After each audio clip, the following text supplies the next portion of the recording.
There we go.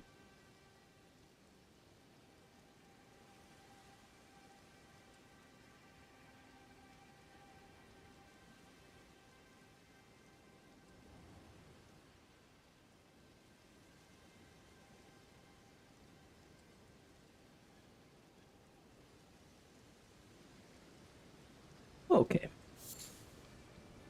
Vamos.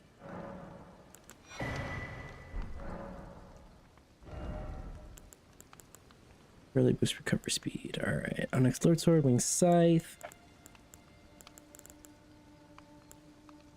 Let's grab this golden seed because that is cheap, cheap, cheap, cheap, cheap. Ooh, I need one of those.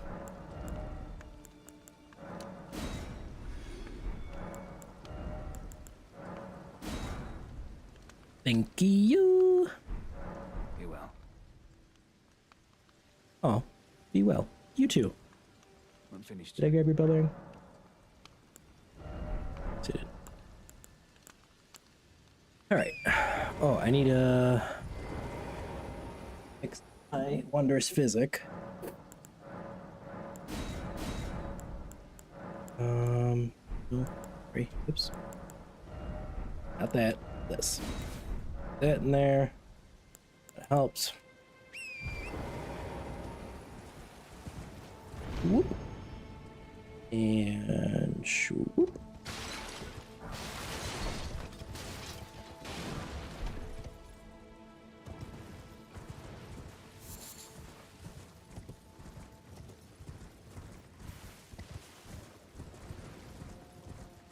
All right. I don't really want to be here. So I guess there's a sack race over here.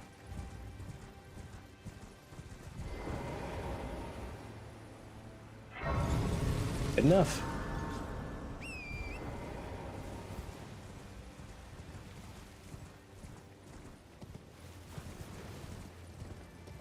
You know, one thing I do love about this randomizer is that the armor and stuff, like, you can actually interchange.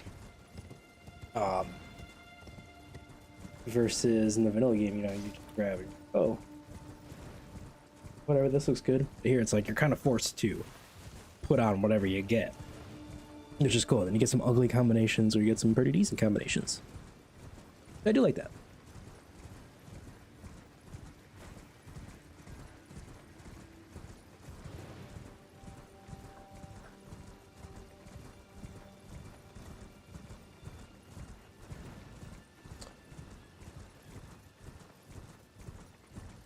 Where is... Did I miss it? I think it's up here. Yeah. Excuse me, tree. Want it. Nice. What that? Okay, we don't really need to go into Castle Morn. I guess we could, but meh. Just wanted the merchant. Where's Bellbearing?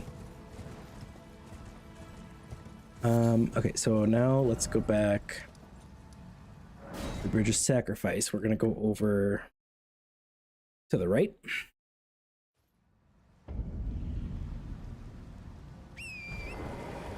Over here.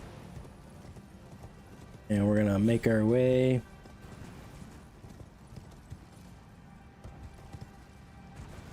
over here.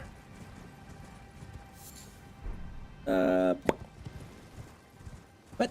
They gave me damage? That's kind of rude. Hey, buddy. Don't mind me just grabbing your stuff. Stuffy stuff.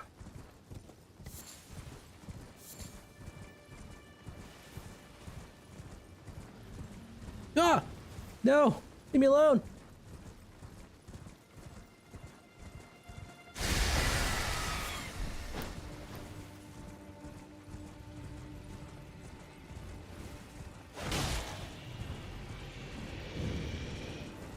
Oh, there's a dragon in there.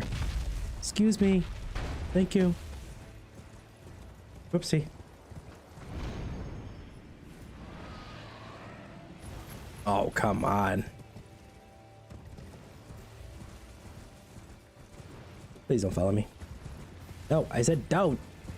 Don't means don't. Thank you.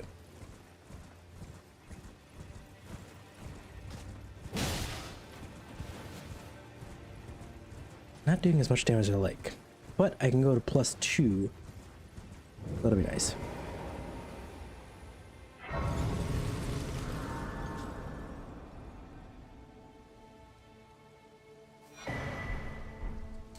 Come on, I need sacred tears. Golden tears are good and all, but golden seeds.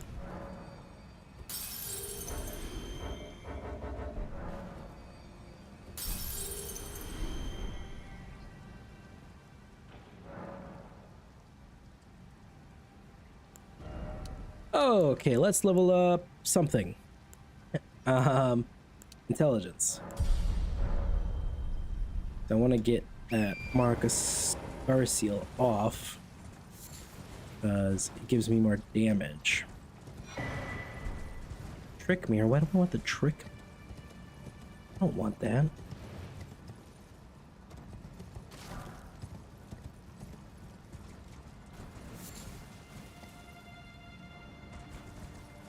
Okay.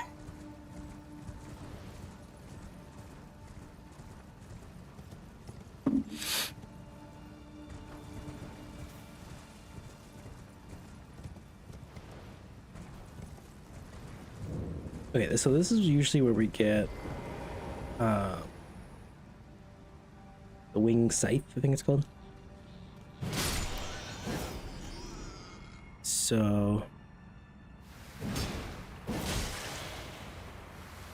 whoa there, buddy. Why are you stuck on the ground like that? Stop.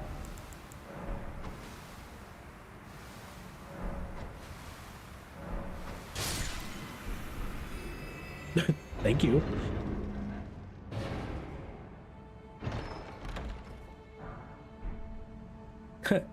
That's convenient. If I would have been poisoned, I could at least cured it.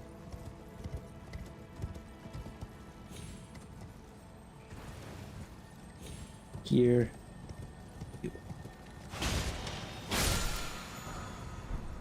Fire. Oh no. This. Ow. Okay.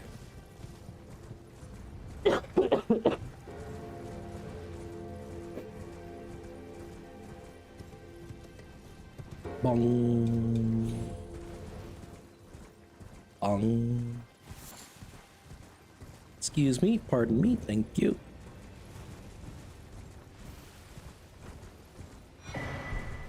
Ooh, the black wet blade. Bet your sweet Tulkus.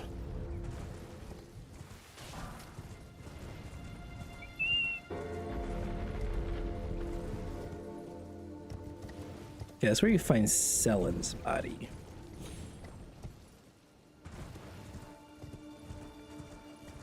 Wonder who's over there. It just seems like a terrible time. Who's shooting arrows at me?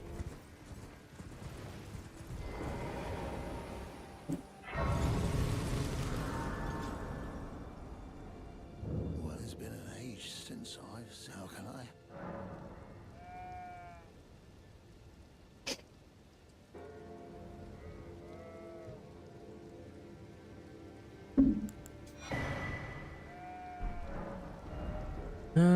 Yes, there we go. Ooh. Bird favorite +1.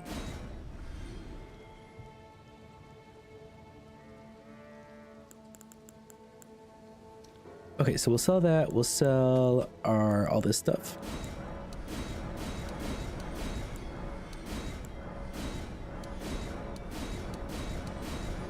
Usually get a lot of runes selling this stuff. I never craft, so I just sell all this stuff. Like my emergency fund. Look at all those runes. Yeah. But we're gonna buy this. I'll buy the helmet too. Have a safe. Nice.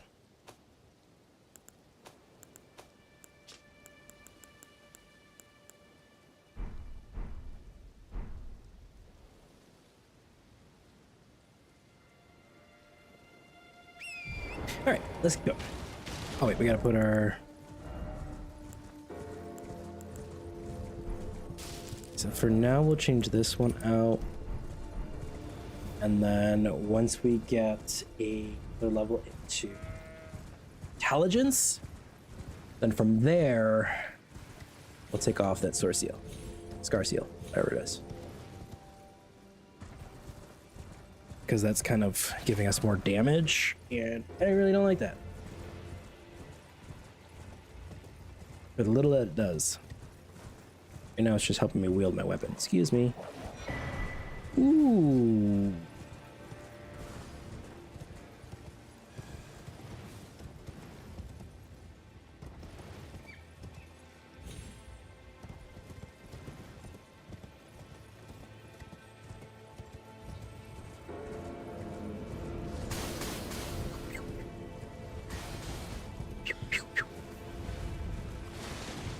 No, Mr. Bird, leave me alone. Thank you very much. Alright, once I de-aggro everything. Come on. Oh, that was scary. No, no, no. That was scary.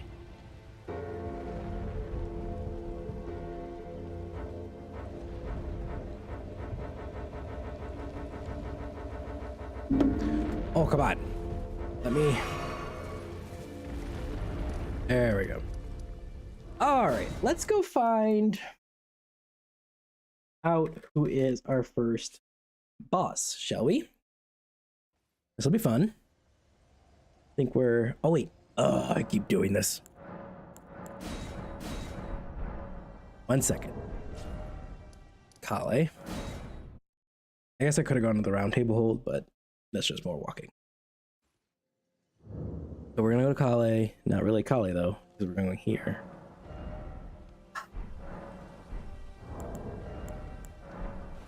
Give us enough. So. +2. All right. Now we can see who the boss is.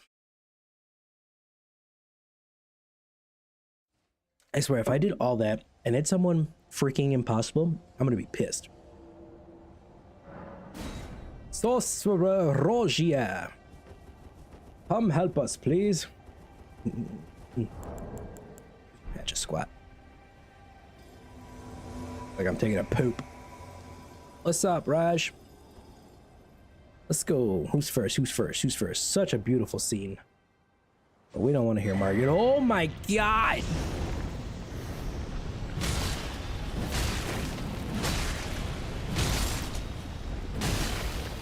You know, I could have done without this, but... Ow. Ow. Ow.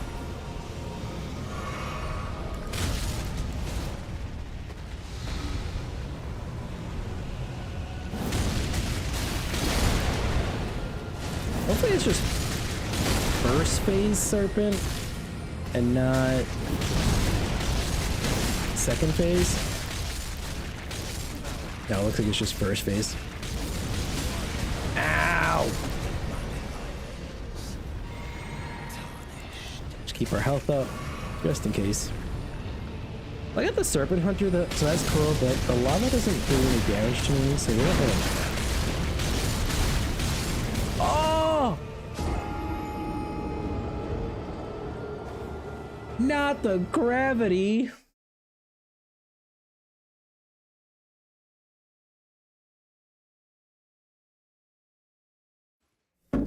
Oh.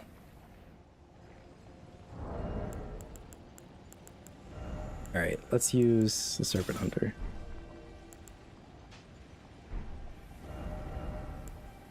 Not gravity killing us. Do I have a shield? I do, but I would be way overloaded.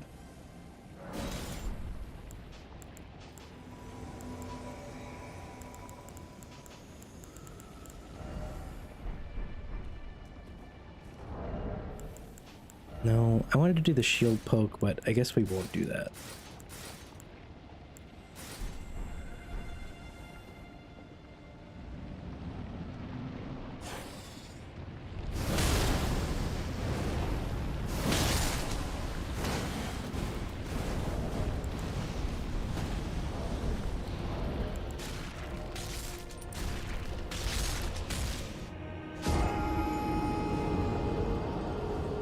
You know,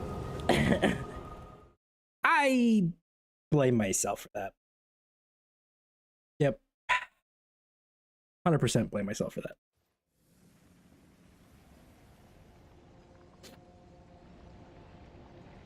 Okay, this time for sure.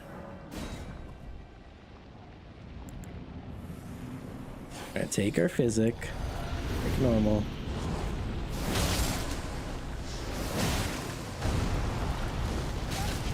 Ow. We're gonna do this. Okay, decent damage. Oh yeah. Okay. Ow. Please don't do this to me, Mr. Serpent.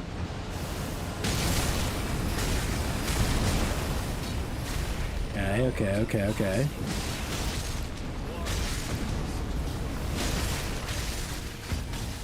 Don't know where I am on the map.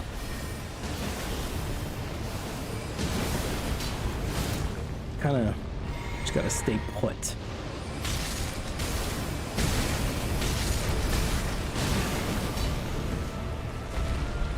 Okay. Oh, at least we can see where we are now.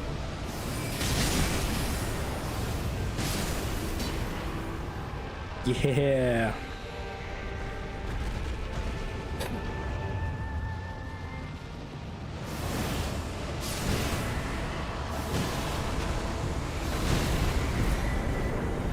The tailoring tools. Out of anything we could have gotten.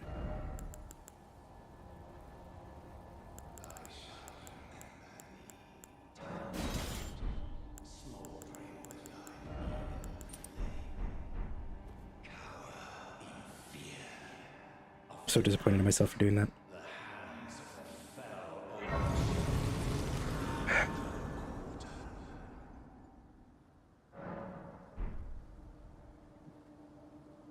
I think we could level up again.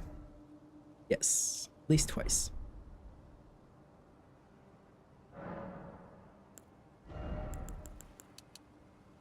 Okay, so that way we can take off that scar seal.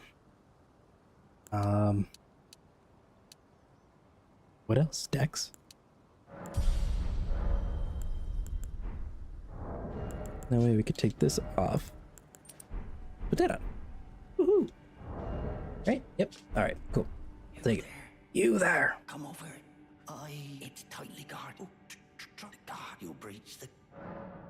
Yeah, you're just... Okay. I hate that guy. Oh, yeah. That's good armor right there.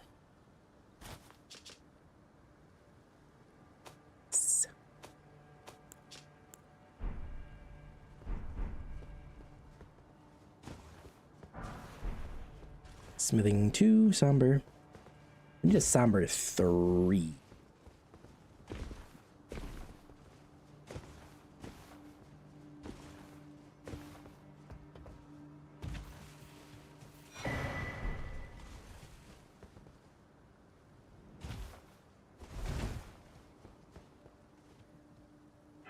Okay, so one of two things can happen. This could go really good, have really easy enemies in here, or really, really, really bad. And have some big enemies. It's kind of with the scary thought, so that's okay. That's okay. Oh, an angry jelly. Jellies are cool, man, but when they get angry, they hurt. Oh, see, like that. Giant enemy. Now, let's see what's down here. I think that was an octopus. Ooh. About to say.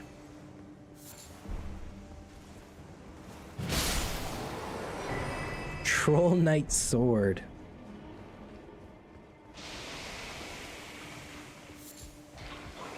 Oh, come on. Seriously? Well, I guess let's go see what that is. We're already poisoned.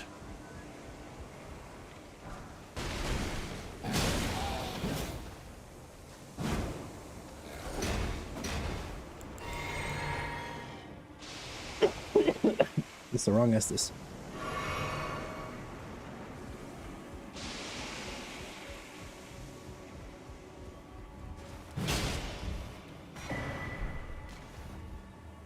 Ooh, the Omen Helm. I think I'll be over the. Yep.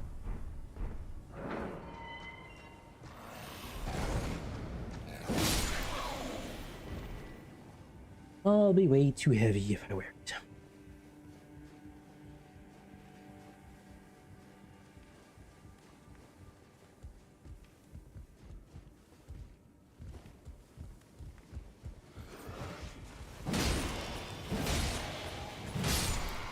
Ooh, yeah. A dog. Ooh, I gotta pay attention to my health.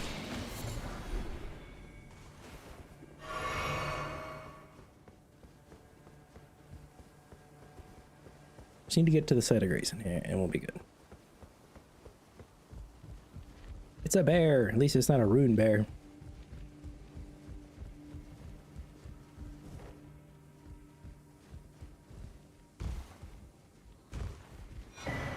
Celestial Dew.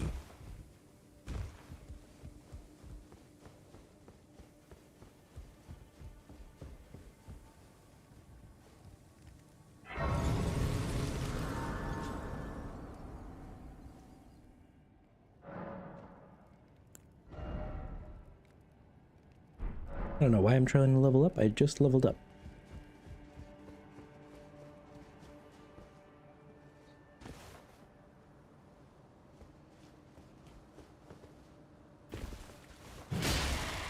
Bonk, bonk. There we go. Smoothing 2. Come on, I need Somber 3. Somber 3 is what we're looking for.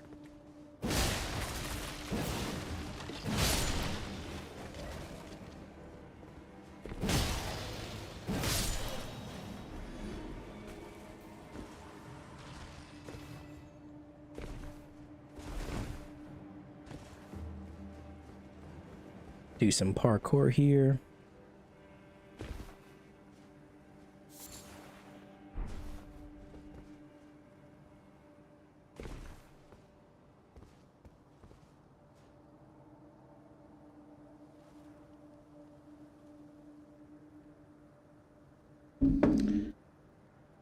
All right.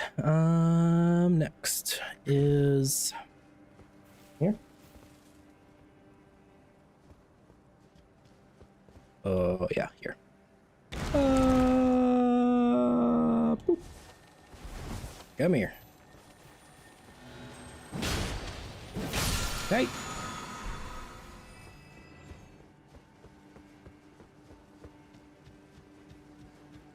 All right. Poison Bloom. Okay, so usually there's a Crucible Knight that's here. But... oh, wow. It's just an octopus with a dragon heart. Wow. How nice of him. I don't think there's anything. Nope. Okay, well, we're gonna go up the elevator now.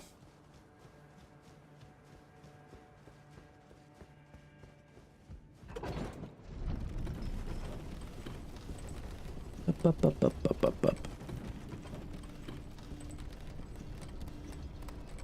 Up we go, up we go.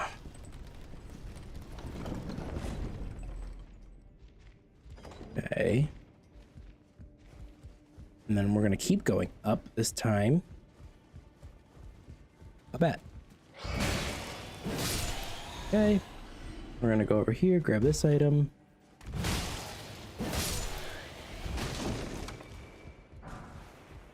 Nice.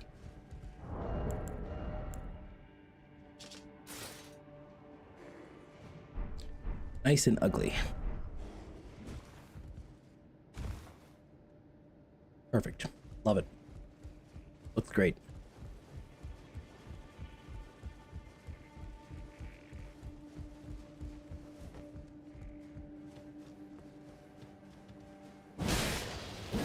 Take these guys out. So I gotta go down there. Oh, kiting helmet. Nice.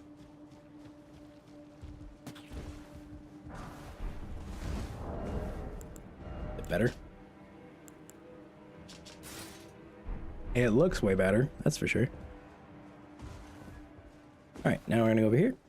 Shoop, shoop, whoop. And down we go. But instead of going... It's a rat. It's a trap. We have this. Mausoleum Soldier Ashes. Fantastic. Try not to fall. Jump over here. Jump on here. Up over here. I'd probably ignore that rat. He's not going to aggro.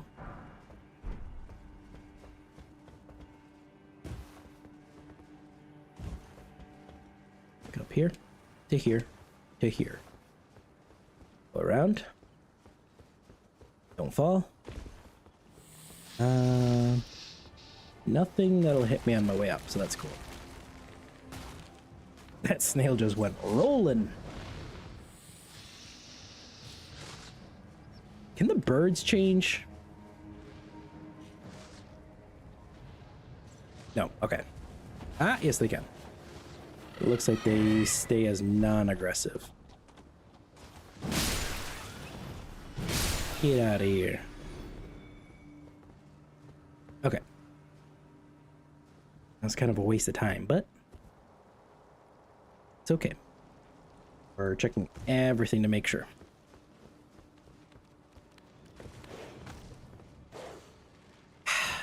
Why would you fall down there? I need to go down there.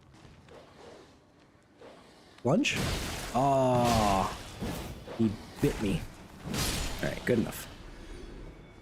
Take the one hit. Alright, anyone scary here? Not really. A misbegotten and this creepy lady. Anything sacrificial? Okay. See, that's not a convenient spot for him. Gonna blast me with his fire.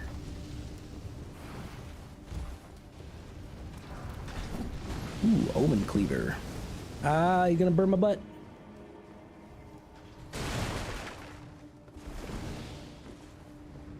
Trying to burn my butt.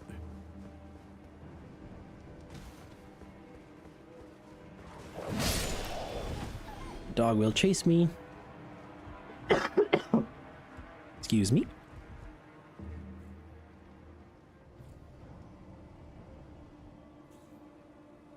Okay, so what I could do is jump over that bridge,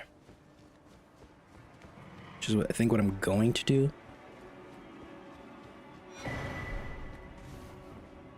This will just take me back to the beginning. My wind up is so slow.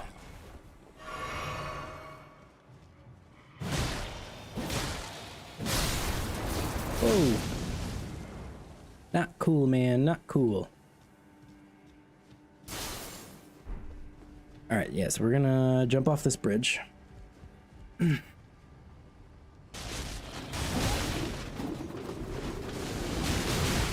Oh my god.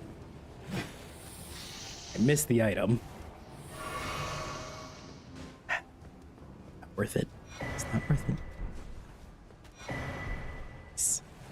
Oh, I'm gonna wear that dress. Oh man, there's a lot of good stuff in here. Hey. Hey. Stop it. No one asked you.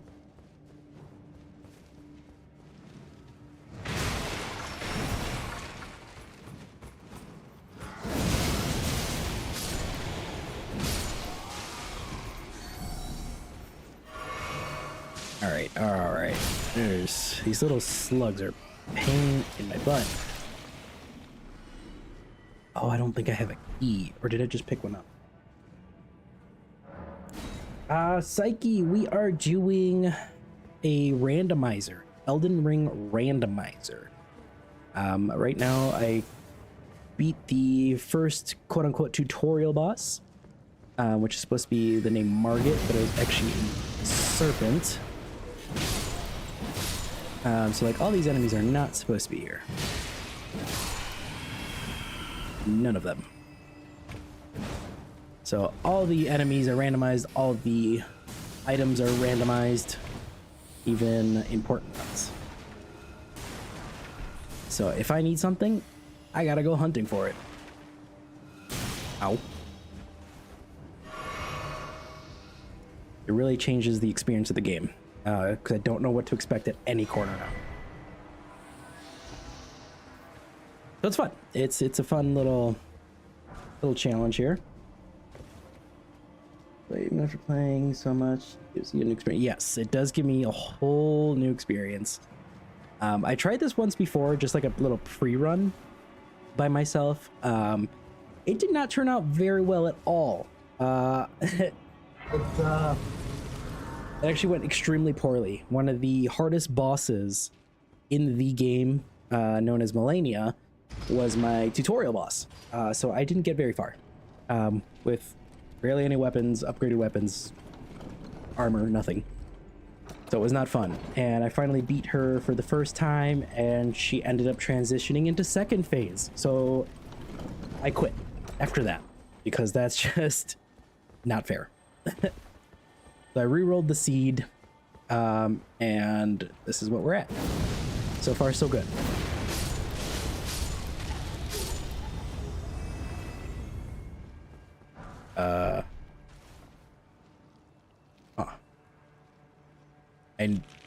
I want to know what's in there. It's not a difficulty randomizer. The enemies adjust to the area a little bit, for health and damage. So like, because I'm in the first area, they aren't as strong as they would be where they're normally put, which is kind of nice, but still a big challenge.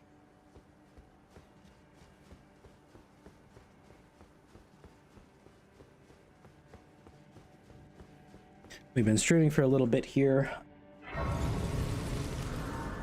couple hours at least. My YouTube wasn't working for whatever reason, but now I got it working, so I'm gonna try to level up here before we face this next boss. This next boss is usually Godric, the Grafted, but I have no idea what it's gonna be.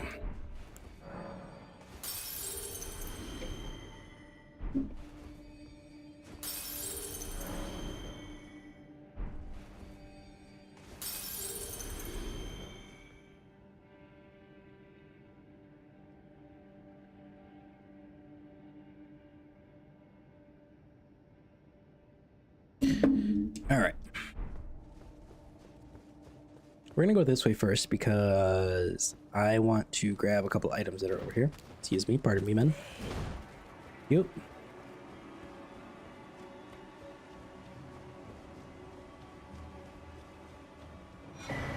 Nice, I'm glad we went there. I need that. Be proud. That's not what you're supposed to be wearing. I am I'm here by decree of my father. That's the other funny thing is NPCs are dressed differently as well. So like she's not supposed to be wearing that at all. She just looks silly. Yeah, like the shoes that I was farming off the wrong enemies the whole time. So that was cool.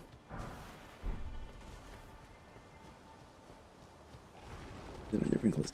Yeah, it's cool to see them in different clothes because there are some NPCs that you never get to see their faces, and with the randomizer, if they get like a hooded cowl or something, you get to see their face, and it's like, oh, that's cool how they designed it. Oh, that's a good way to get my NPC killed. Oh, I'm gonna die. Okay. Fun fact: those are not his eyes.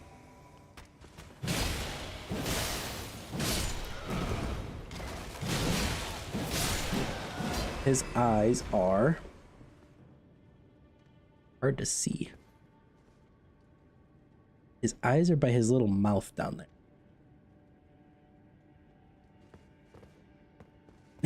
They're just bulbs. They're literally just bulbs. Meant to deceive. His eyes, it's hard to see with the... Oh, you can see right there, that yellow dot right above the teeth. Can you guys see that? Those are his eyes. Yeah, like light bulbs. Alright, Nefeli, let's go. Who's in here? Who was that? Oh, it's just Margit. Okay, we're fine. Everything's fine. Everything's cool. We're chill. Please don't run at me.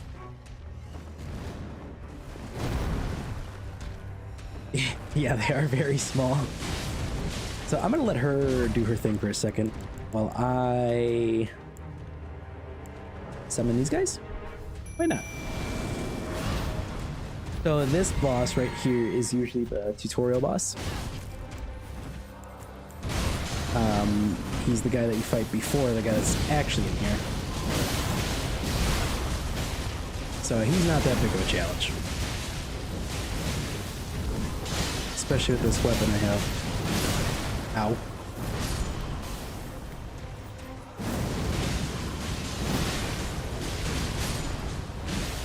We'll just let them do a lot of the work here. And we're out of FP. So now we gotta hit them. Oh, oh. We get that.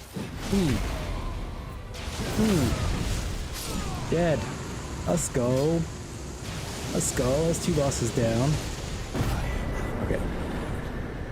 Of all. And one day, Cool. That was easy. return.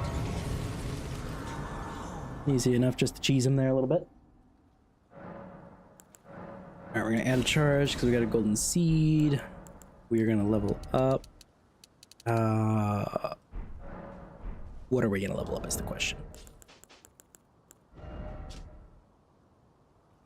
Look at Dex. We'll go with Dex. Actually, let's get this to 20. Get that to 20. And we'll go up on endurance one. Perfect. Do I get... No, we don't. Bummer. Alright. What happened? Oh, he got what I tell you though. He I just want your shop. Come on. Thank you. Do you have anything good? Coil shield. Effects of a crucible. Nope. Alright. You're useless to me. wanted to you. Back, you wretched target. Get up, Gastock. Thank you. Bye.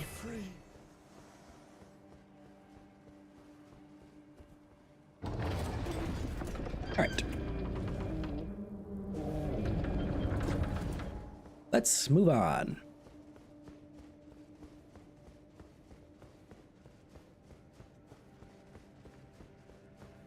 What kind of build are we doing today? We are just building off of the Death Poker, which is this greatsword. It looks like a cane, but it's a greatsword. So it's going to be a Dex Intelligence build, which are some of my favorite builds. Are the Dex Intelligence weapons are pretty versatile. They do a lot of damage. You're a bear.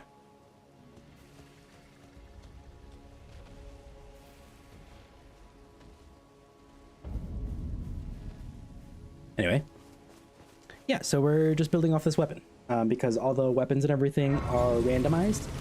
And this was one of the first weapons that I was able to find that I could actually wield relatively quickly. Like now I can wield some of these, but they aren't that great.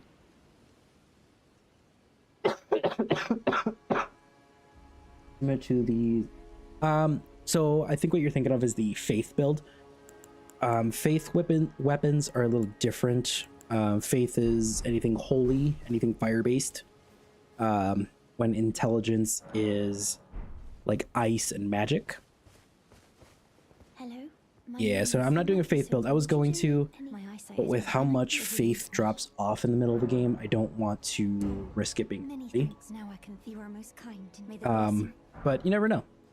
it could be endgame, could be Renala, which she's like 80% resistant to magic, so that would kind of suck. But this one does, right in the center there, it says physical damage, and it also does magic damage. But then we also get a passive effect of frost buildup, and frost is one of the best effects in the game, right next to bleed. So frost is my best friend right now. Just procting frost. Gives them instant damage, and then it also lowers the defenses when it gets procted. So that's neat. Then you could use a fire weapon as well on top of the ice weapon to reset the frost, and you can just keep procting it, which is nice. Yes, you can get a little dizzy watching the game. There's a lot of movement, a lot going on. My camera's very fast.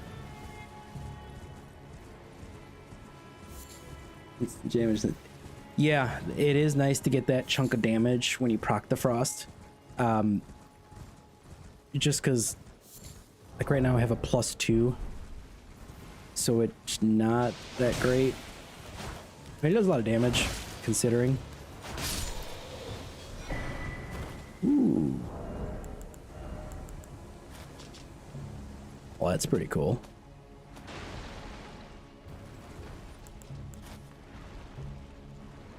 Yeah, there we go. Now we're getting something.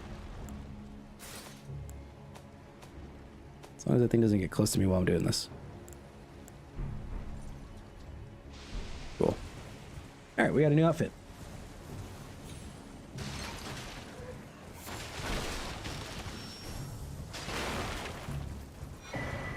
Oh, we got sort of some key. Oh boy. All right. So next is going to be this merchant here.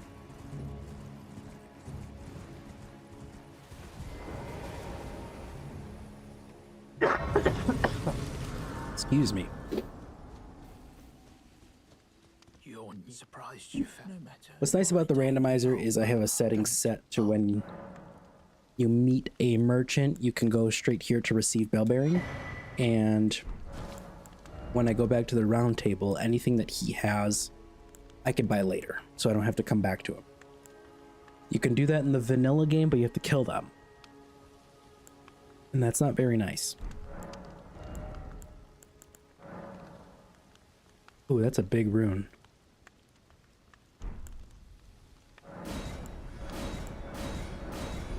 I'm gonna save that.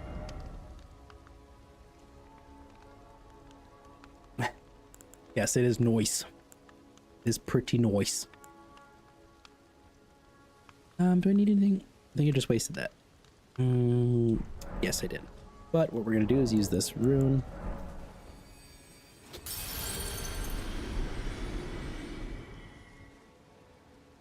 And we're gonna level up again. We'll go straight into health. Why not? Some health going, that way we don't die so quickly with whatever comes our way.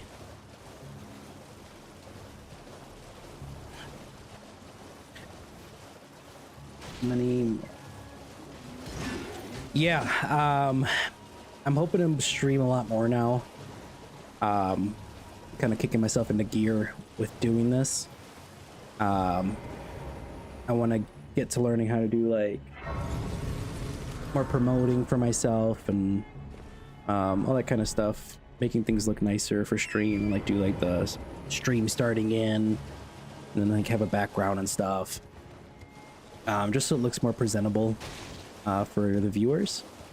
And then ooh, I got a Somber 4, Somber 3 now. And then like currently right now I have like 710 hours into this game. But that's the vanilla game, so doing this randomizer is really putting me to the test, and I just crashed. So we're gonna relaunch here. Ooh, that's bright. Yeah, and I don't think the game liked me saying that because it just crashed on me. So yeah, 700 hours. It's been a journey, you know, and there's like Was it yesterday or the day before? I found a new like tiny area in one of my playthroughs that I haven't found in my big playthrough. So that was really cool to see, you know, new items. And I'm like, what the heck? Like, I've never seen these things. You know, it was a new enemy that I've never seen. Things like that. So it was cool to see, even after 700 hours.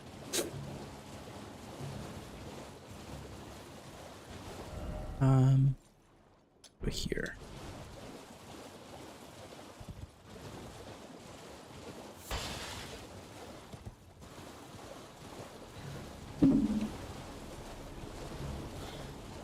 Hello. Oof. Please. Hope he can't hurt me. Mistress Tozer, could I ask that thug only if you've... Oh, to bless a thug should be rescued, Ow. please. I must have... The thug, Yeah, please. yeah, I'm excited to see Oh, yeah, thank you kindly. how things change as well. To Get announce out of myself, here, bird.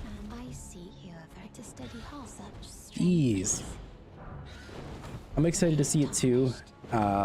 Just from where I've started and where I've gone. Like I've been working a lot on like mic quality. Especially before this stream.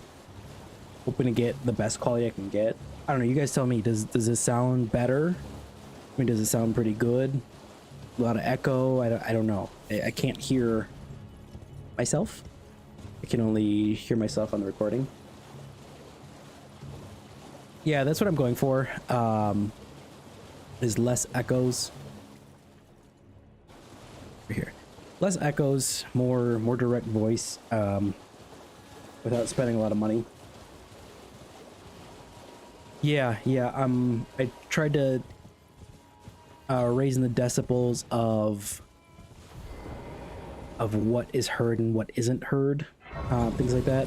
You know, noises that come in versus come out. I've definitely been working on that, fine tuning, but it's hard trying to do it, you know, just hearing myself, because to me it sounds okay, but the second I start adjusting settings, it goes all crazy and then it doesn't sound the same. So it's definitely a challenge for me. Yeah, the wind guard is really nice, and the little screen on the mic. They definitely help a lot. These birds are obnoxious. Oh. See, and this is where another problem arises. So in order to get to the next boss, I need a key. Said key is not going to be where it usually is. So it could literally be anywhere. Here the viewers just listening to she breezes. Well, good. I'm glad it sounds good. I'm happy for all the viewers that I get, chat or not. I am grateful for all the viewers. That is a Crucible Knight that I do not want to mess with right now.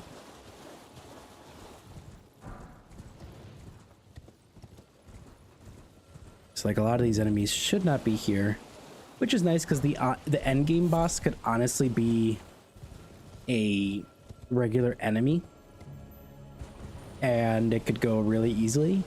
But at the same time, like the first boss could be the last boss. So it's definitely a challenge.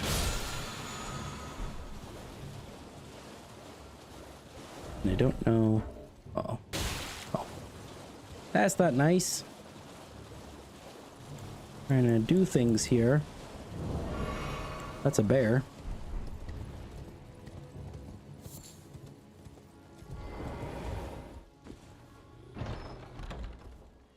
It's nice the chests and everything still stay in the same spot. So you know usually when you get good weapons or armor in a certain location, you know there's at least that there.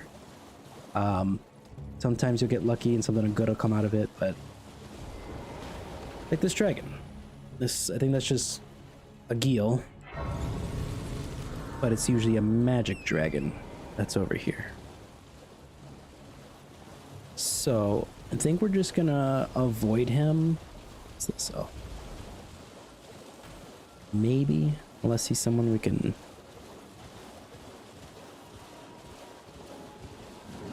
He sees me. This is usually where the key is. In this body, we got soft cotton instead. So that's cool. Yeah, I don't know how we're gonna get into Raya Lucaria. One of the baby yes and no. They're the 3rd generation dragons. So actually that dragon right there is usually the dragon that's over there. Yeah, so there's the mama dragon, and she birthed these dragons. These little ones.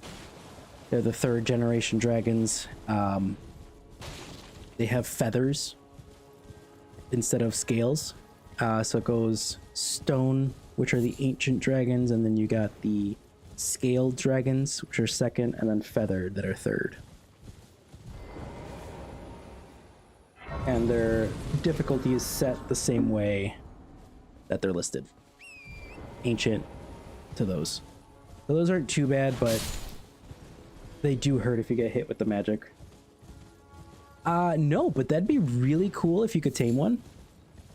I don't know exactly how it would work. I'm sure there's probably a mod for it to just tame and ride a dragon. I know there's some mods that you can transform Torrent, which is my mule here. You can transform into a tank or a jet fighter, and just it sounds exactly the way it is. But no, as of right now, you cannot tame or ride a dragon. There is lore that one of the previous Tarnished, which is what I am, a Tarnished. See, there's another dragon. That Tarnished named Vike, he and another dragon fell in love. I don't think it was in a sexual way. I think it was more of a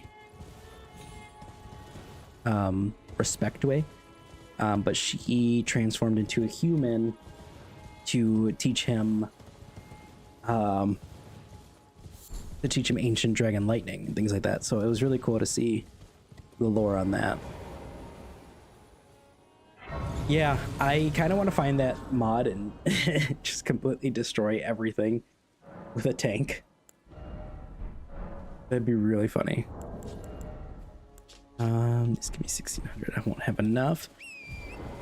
See, and like this, you'll find a random Estelle. He is not supposed to be in there. So this is just his tail and his wings. He's actually in a cave down there. Can I hurt him? No. Yeah, so that's Estelle. He's not supposed to be in there. You're not supposed to find him till way later in the game.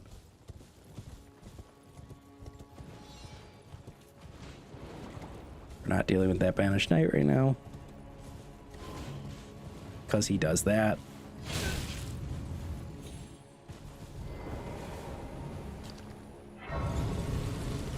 Leave me alone, leave me alone, leave me alone. Cool, there we go. And now we head over here. Well, Talk to Easy.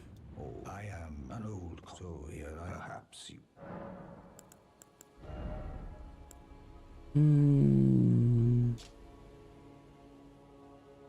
Okay, he doesn't really have anything. Oh, and I'm a, if you come to Usually he close, has I am after you to smithing stones for sale to be able to when the Rayan upgrade your after weapon, Elcarians were taken but to, that he is why decided I he say didn't want unless you to. wish lie. I of the engine, whatever you Oops, I chose the wrong dialogue. perhaps at any rate, some Yeah, so there's nothing good here. I guess this, I don't really need it, but that's fine. So I guess we'll move up into here just because we can't go to the manor yet due to the fact that we don't have a key yet. That's gonna be fun to find. Ow. Just get the other viewer. E.G., he's a good guy. He's a troll? No. Forget what he is. But he's a good guy. He doesn't do us any harm. There are more of them that are bad, but that mask he was wearing actually deters the influence of outer gods. So that's really cool. Some scary things in here, though. There's usually giant hands that come down here. But doesn't look like we have those right now, which is nice because they hurt.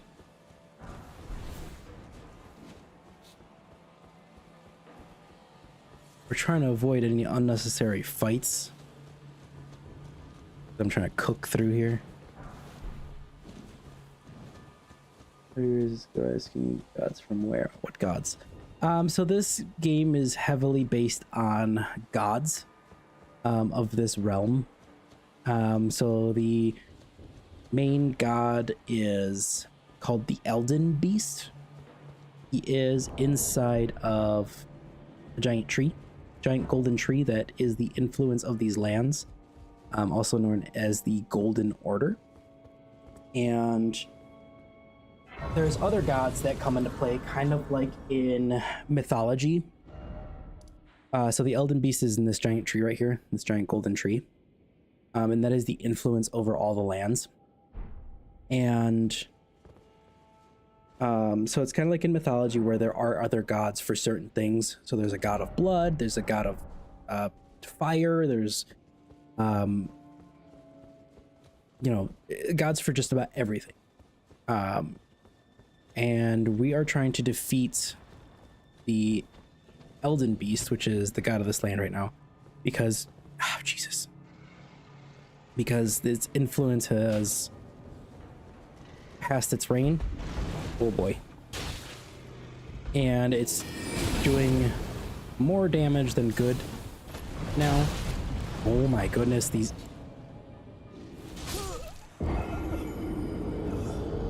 Great. That's just great. It's got Lovecraftian influence too, right? Yeah, in a sense. Yeah, those bears are not nice. I don't know how I'm gonna get past them. Just because they're so aggressive. Yeah, there's a lot of neat things in this game, like stabbing those little bulbs in the butt. There's a helmet I can get to that does what that beasts thing that I was talking about does, where it deters the influence of outer gods, and it actually glows red in certain areas that show influence, so you can actually see what areas are heavily influenced. But the biggest part is that you cannot technically die in these lands. So we're kind of in a limbo. It's called the Lands Between, and we're in a limbo. I wanted your item. So what we're trying to do is get the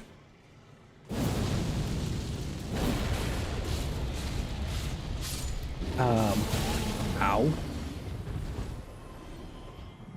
We're trying to eradicate the Elden Beast and the Golden Order and make death indiscriminate, because nothing can die in these lands and everything just kind of comes back into the Erd Tree. So the way you quote-unquote die, or when you quote-unquote die, you get sent into burial grounds to the roots of the Erd Tree, which is what the tree is called. Yeah, it's like the Hunter's Dream in Bloodborne.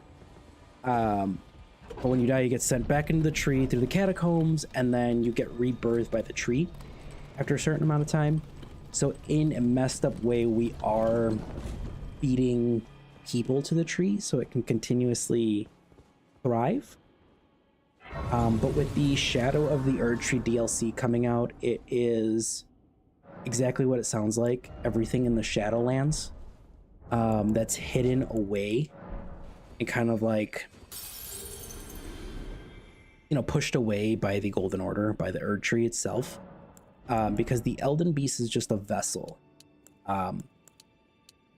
It's just, what's the word I'm looking for? It's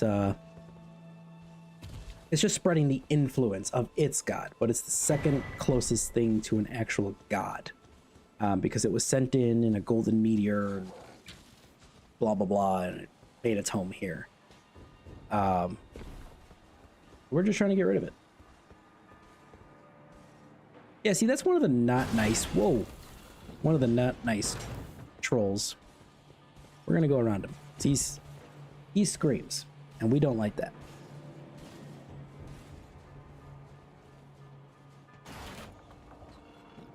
This was not any better. Okay, we're going this way. Stuck. I'm stuck. Please don't hurt me. That's embarrassing. No, it just has a madness scream. Oh, and there's just an iron golem there. Oh! I don't know what's worse. Going out there or going in here?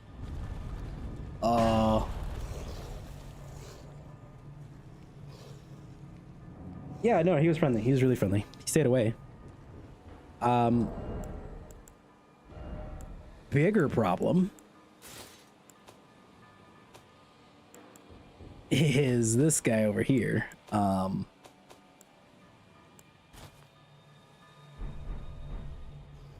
Well, I'd like to proceed. This might just be first phase Moog, which would be incredible. If it's second phase Moog, we're screwed. Let's find out. Hey, Moog. Hey, buddy.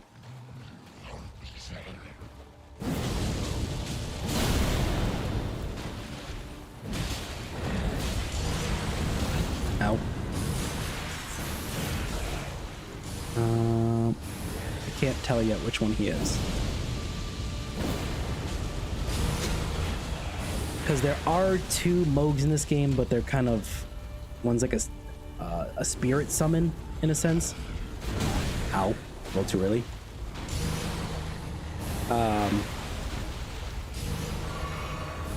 We call him Sewer Moog because that's where you find him, is in a sewer. I can throw stuff too.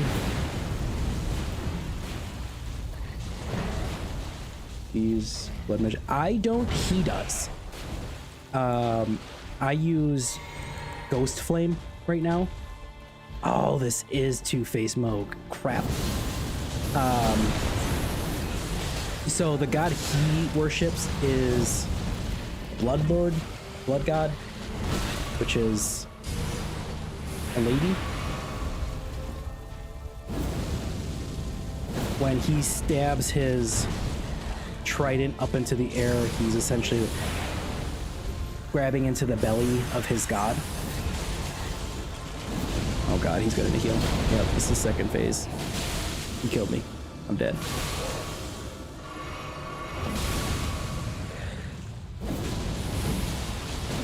Yeah, he regains health too when he does that, so that's cool.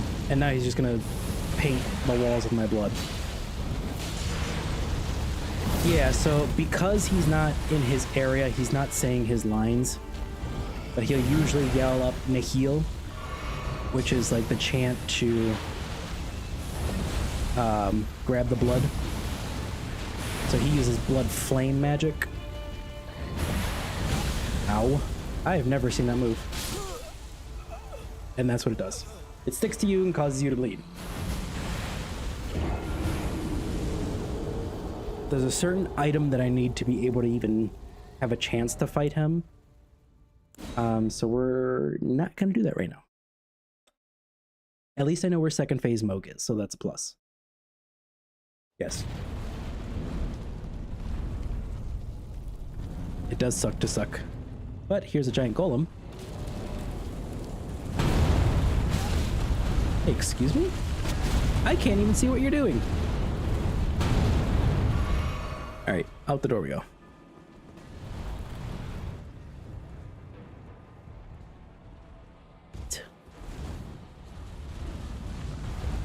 He's still coming after me.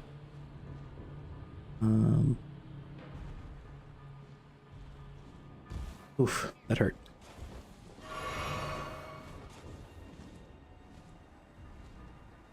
Oh, I know this area. Anything good over here?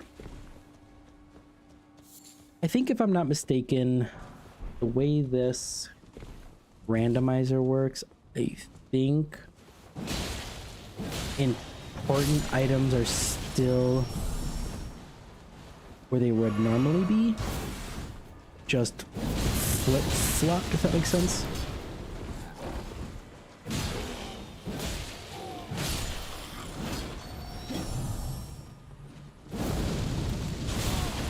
Oh my goodness. All right. We're leaving the manor.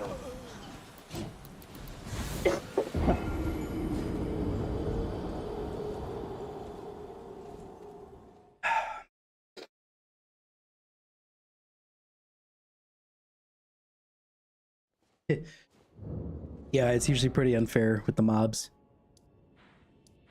Well, I guess let's go over to Caelid and see what we can or can't find.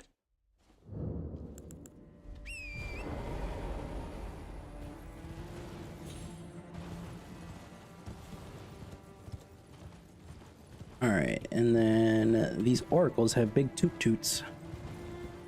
They make giant bubbles that hurt.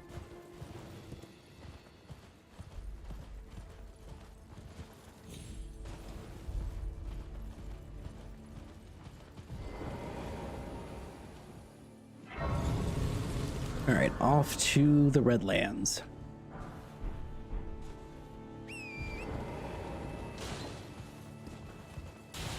Ooh, there's a legendary item here. Hello, doggy. Nice. Got ourselves the Godfrey icon.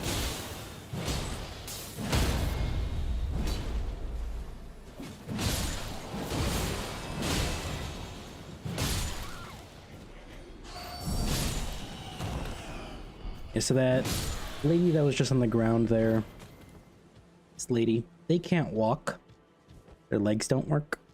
They're known as Albinaurics. I believe they're the second generation of Albinaurics. They don't have use of their legs. They are essentially genetically modified beings. And they're just tortured and used.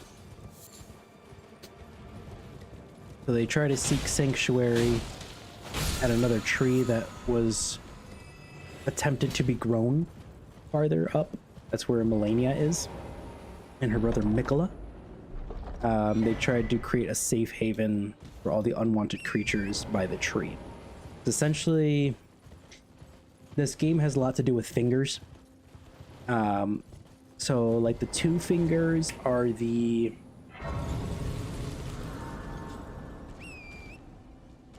they're the link between the gods and us. So they talk to the gods and they tell us essentially what they're saying, what they want, what they don't want, blah blah blah.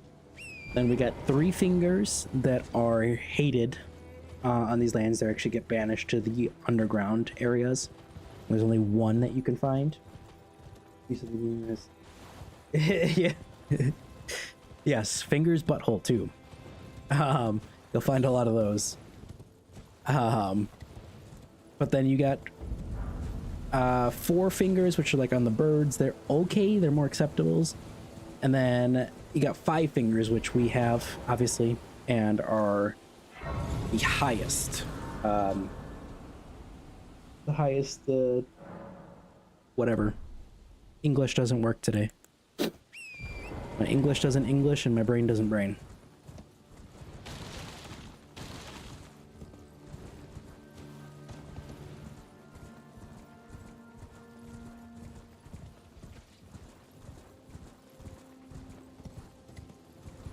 Okay, so we got a merchant up here. We'll pop in and say hello. How you doing, Friday? Yeah. Tell me about it. I don't even know what day is what. What's up? What's down? Well, there's been a... How can I help? Give me that bell bearing. What do you got? Anything good? You got intelligence knot. That's nice. Sleep grease.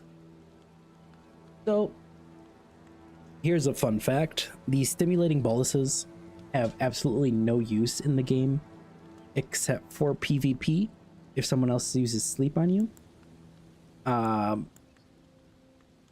There was a lot of things taken out of the main game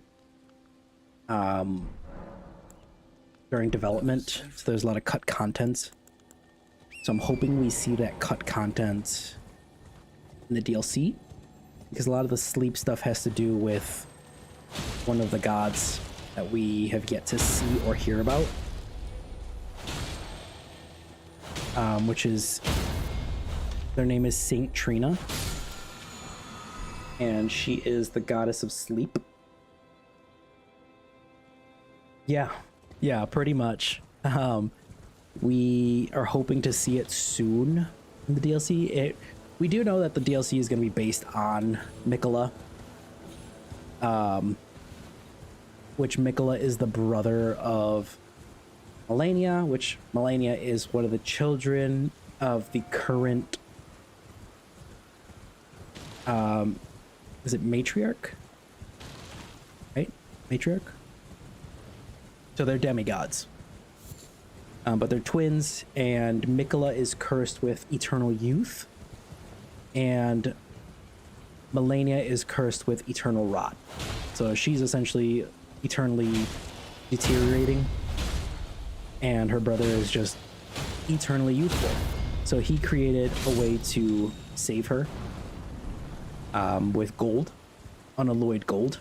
It's just pure gold that he shoved inside her body to save her life. So she's just...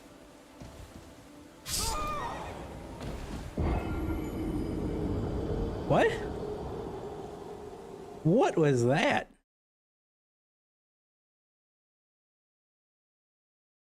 I don't know what just happened.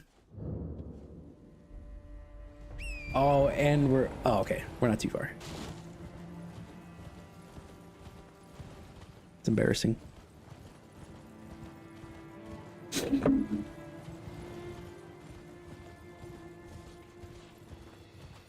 All right.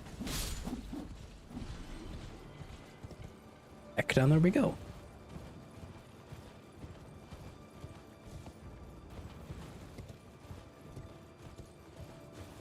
All right, gotta go get my runes, and then we'll go back down.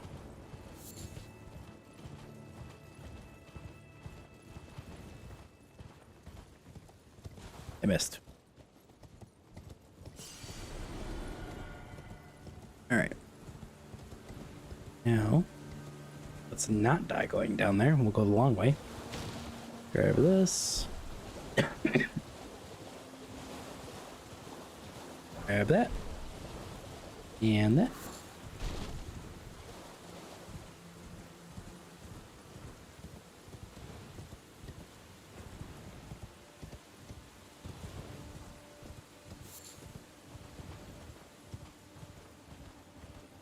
Alright, there's some items here, some nice items.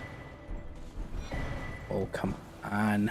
Nothing that I need. I'm looking for a Somber Smithing 3. I can actually do some damage.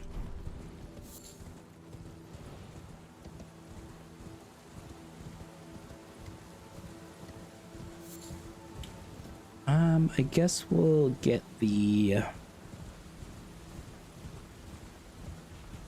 Get the stuff up here. We'll go to the Mama Dragon. Do I have a bleed weapon? Yes. Yes, we do. That'll help. One of the only ways to kill the Mama Dragon is to bleed her. She's got such a big health pool. Street Dagger. Yeah, Somber 3. There's Mama Dragon. Nice and big. She's stuck. She's slowly rotting away.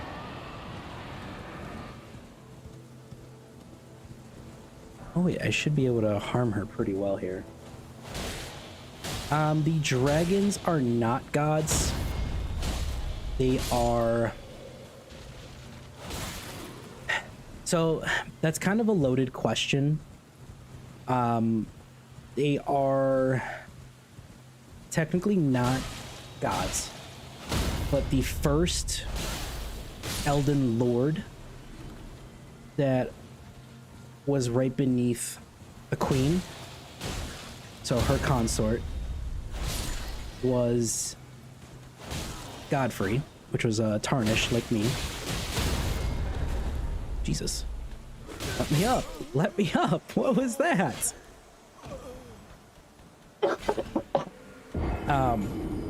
The ancient dragons actually fought against the Erd Tree. They wanted to take it down. They wanted to destroy it. They didn't want anything to do with it.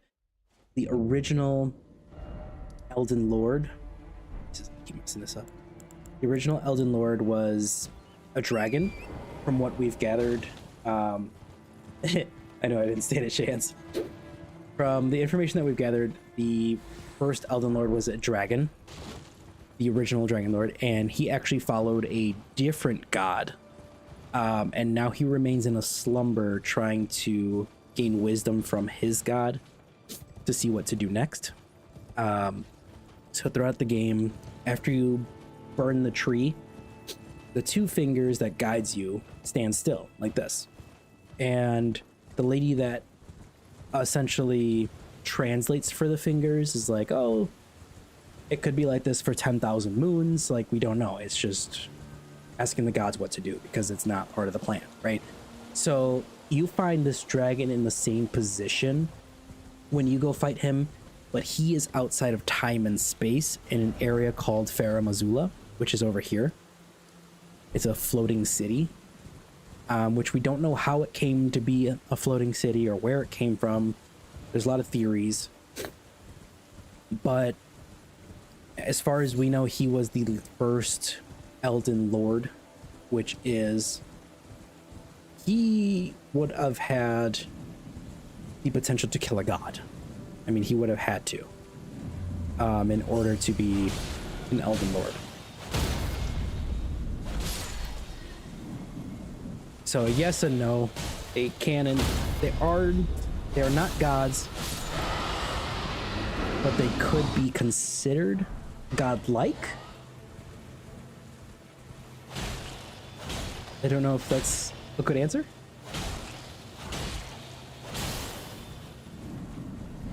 What are you throwing at me? Box? Kinda rude.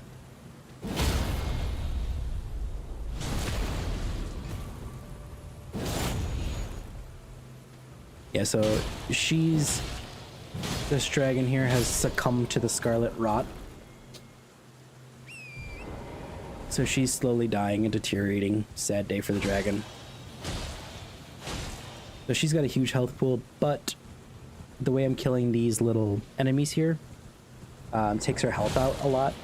The vanilla game has mini dragons around here that you can defeat, and you watch her health. She just took a lot of health damage. They're just mini dragons protecting her. If they're like Titans, then yeah, I guess you can compare the dragons to Titans. They're the only ones that ever put up against the fight, or put up a fight against the Erd Tree, and they're the only ones that have ever penetrated the inner city of Lydell, which is the capital. And she's dead.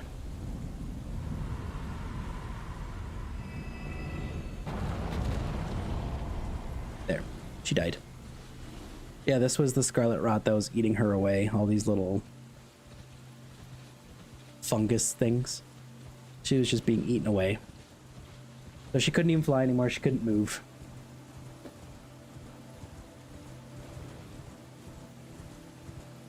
Yes, Miquella in this game is, in comparison to Griffith, very young, very beautiful, but still a man.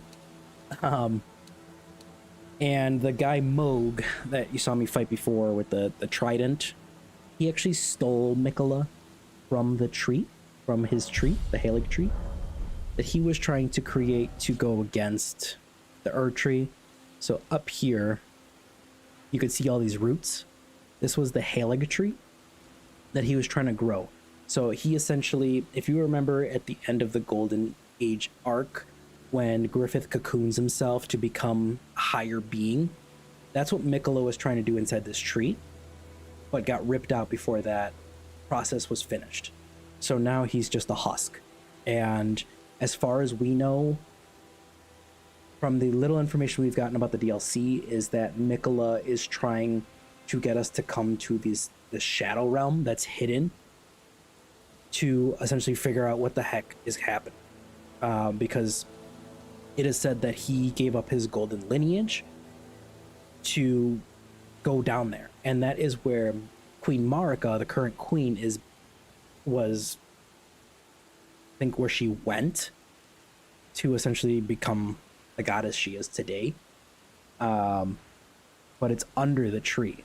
So people think that there's like an area here, up in these clouds and on the outside of the screen. I think that could be part of the DLC. We just don't know. But it's essentially being veiled. If you look at the DLC like release photo, it's a veil behind the current Erd tree. And there are a lot of things like this armor set. If you look at this veil, it conceals me, right? So these Black Knife assassins that wore these outfits, they were the first to be able to kill a god, or a demigod, I should say, which was Queen Marika's and Godfrey's first child. And he was the first one to be murdered by these Black Knife assassins because they were veiled by this cloak and were invisible. So that invisibility let them sneak into the city, and they Rani, one of the daughters of the king consort of the queen, which is also the alter ego of the queen, her child with a different queen. There's a huge triangle of people here. But one of the daughters was able to steal the Rune of Death, which the Rune of Death is being kept by... I know, it's very confusing. So the Rune of Death is being kept by a beast that is essentially an extension of Queen Marika. He's like the protector of it. And it was stolen. A fragment of the Rune of Death was stolen. So this game has a lot to do with runes. I don't think I have one on me right now. No, I don't. Not yet. But that's the Elden Ring. So everything happened when... Yeah, it's very... There's a lot of lore. I mean, you could watch a single part on YouTube of the lore. So part 1, and it's like 15 hours long. So there's just so much lore in this game. Like, each land has its own lore. So it doesn't make me invisible, because that would kind of be cheating in the game. But it does make me quiet. You can't hear my footsteps. So I'm hidden. But if I alter this outfit and take off that cloak, then I make sound. I have footsteps. So I'm less visible. I'm not invisible, but I'm less audible, I guess, to enemies. Ow. Why am I fat rolling? I'm gonna die, I'm gonna die, I'm gonna die, I'm gonna die. I didn't die.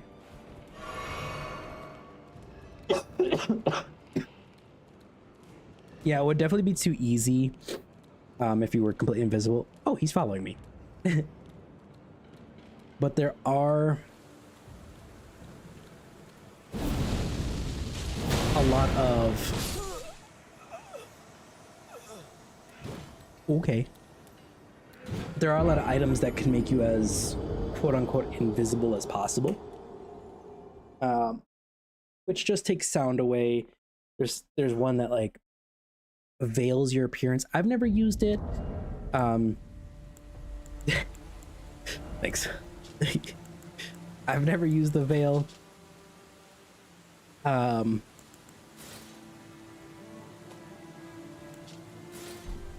But it supposedly like makes you invisible when you're crouching away from enemies. I don't know if that's just like invisible, I don't know, to the NPCs or invisible altogether. I've never understood how it worked. But in order to find, you know, when you find that, you kind of get to learn a little bit more of, what is that swing? You get to learn a little bit more lore on those items and how they work, and it leads to the veiling of the tree, because the new boss that's being advertised, his name is Messimer, and he's the unspoken child of Queen Marika. Yo, what is that? Yeah, so he's the unspoken child of Marika, which we've gotten a hint towards from, Jesus, these worm faces. We've gotten hints from these butterflies that are in the game. There's the Aeonia butterfly. There's the, there is the smoldering butterfly and the nascent butterfly. Yeah, like that. Oh, that one that I just found. Okay, so I'm gonna quit out and restart because I want to de-aggro all those enemies.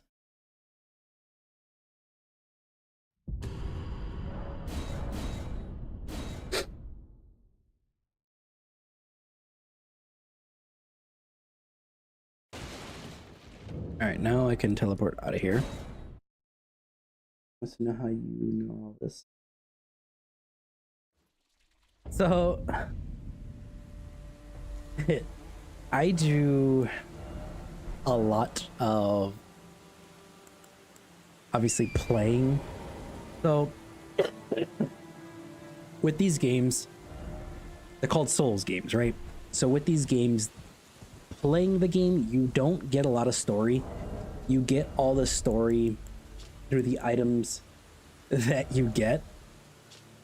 So, like this malformed helm resembling an omen with its horn cut off, right? Worn by the Dung Eater, its form is a vision of the landscape of his mind and his appreciation of as he wished to see it. Appearance as he wished to see it. English, I don't do that. The heart of an omen without the body to match.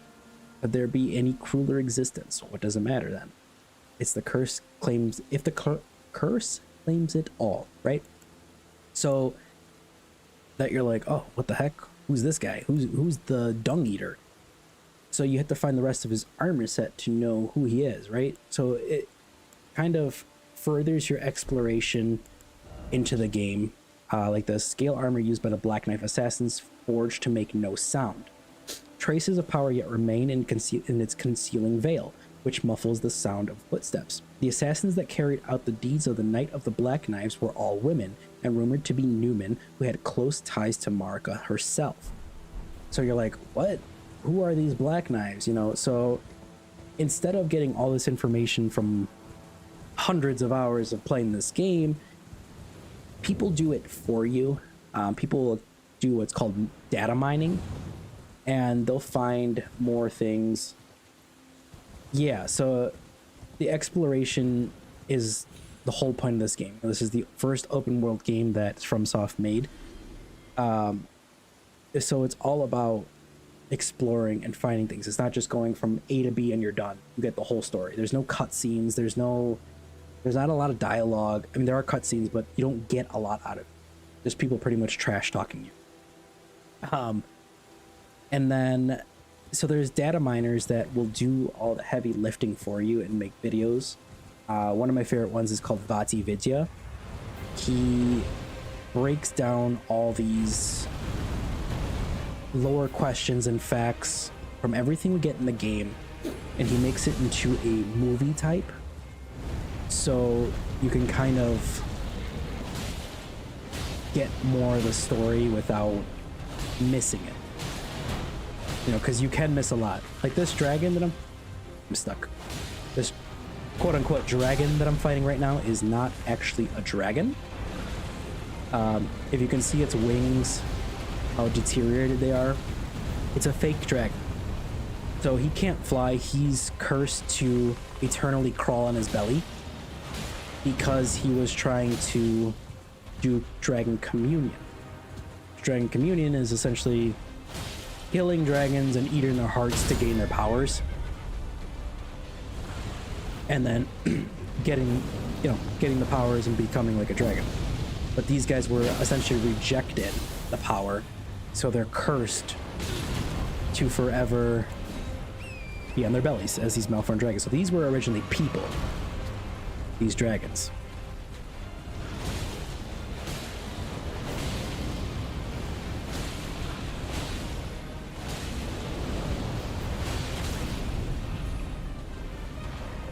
I should watch my health.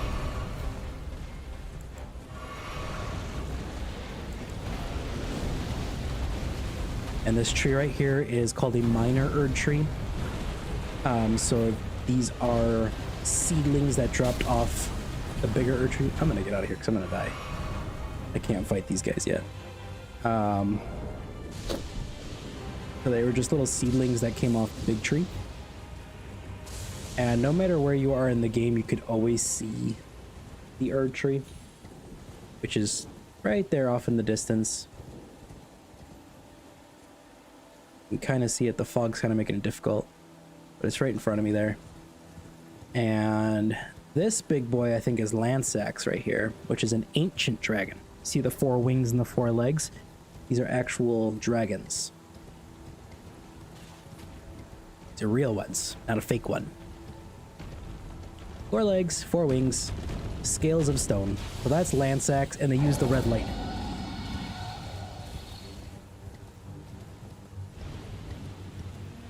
So it's cool to see all the generations of dragons come into play.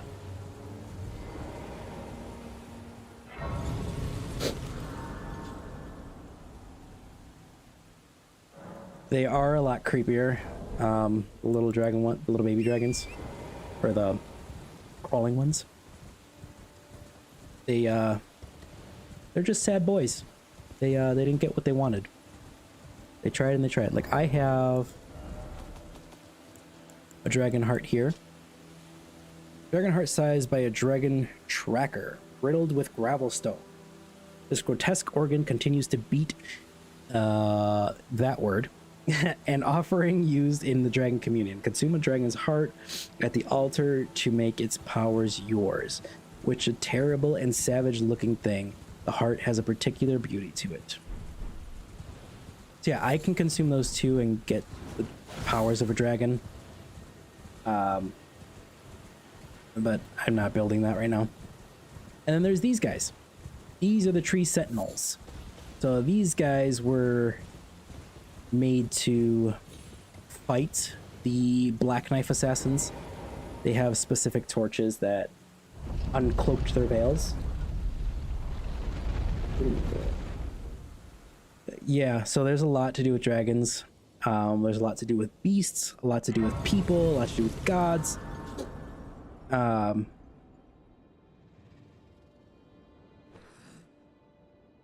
So this is Gorank. He is the one that holds the Rune of Death. It's in his hand. You can't see it right now. But you're not supposed to know it till like later in the game. Like a huge reveal. But there's a lot of cool weapons. I don't have them yet in this run, obviously. But like this bolt. Here's a good one. The Bolt of Gransax. Spear whittled from the weapon wielded by Gransax, one of the legendary armaments. A great ancient dragon, Gransax once rained calamity upon the royal city. The only time in historical record that Lydell's walls have fallen. This marked the dawn of the war against the ancient dragons. So this is a spear. Like this. It's a spear. It's a bolt of lightning. When you can actually wield it, it uses red lightning as its attack. So that's cool. It can go So I just want to kind of show you the size of Lansax, and why that spear is so important as a legendary weapon and everything. So we are gonna go to go here. I think I have so many playthroughs. Yes. Okay, yeah, I have a lot of characters. You can only have 10 saves, so I have 10 different builds going. Ooh, I don't know if I could see it in this one because I did burn down the tree, but we'll see. Yeah, so that is the Great Lansax. So because he's made of stone and he perished there in the battle to the city. So this is the city. It's all burnt now because this is the end game of this save. As you can see, I burned the tree. It's all on fire. But this is Lansax. The very enormous dragon.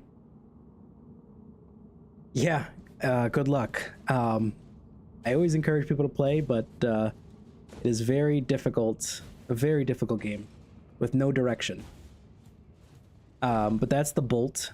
That's the end of the bolt that we can get. I don't think I have in this playthrough because this is my magic playthrough. Yeah, this is my magic stuff. But there's a lot of cool stuff. You know, you can get a blue sword. It's all magic based. So magic has a lot to do in this game too, with the matriarchy of things. So this game is heavily focused on matriarchies, women of power, things like that. I can show you one of the queens. It's here. Because we haven't even delved into the magic side of this game. So this is Renala. She's the queen of the full moon. The moon has a lot to play in the FromSoft games. So there is no sun in this game. All the light comes from that tree. And the only source of light is the moon at night. And a lot of power comes from the moon. So as you can see, the name of the sword is the Dark Moon Greatsword. So a moon greatsword bestowed by Carian Queen, upon her spouse to honor long-standing tradition. Ranni's sigil is the full moon, cold and leaden. And this sword is but a beam of light. So this is given to us. This sword is given to us by her daughter, and it's kind of passed down to the people they love. So when you love someone enough and you know you want them to be yours forever, you give them a ring. They give you this sword. As like, yes, I will take you as my consort, as my person. So the king consort Radagon, which was her husband, left her abruptly, and he left her with this egg, and that's all he left for her after he left her for another woman. And this is Radagon. It's him up there, nice and fancy. He left her for himself, if that makes sense. So Radagon is Marika and Marika is Radagon. It's an alter ego which plays heavily into this game, but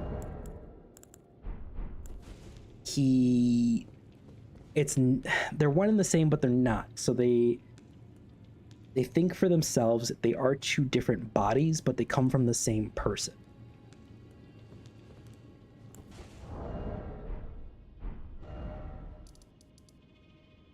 And then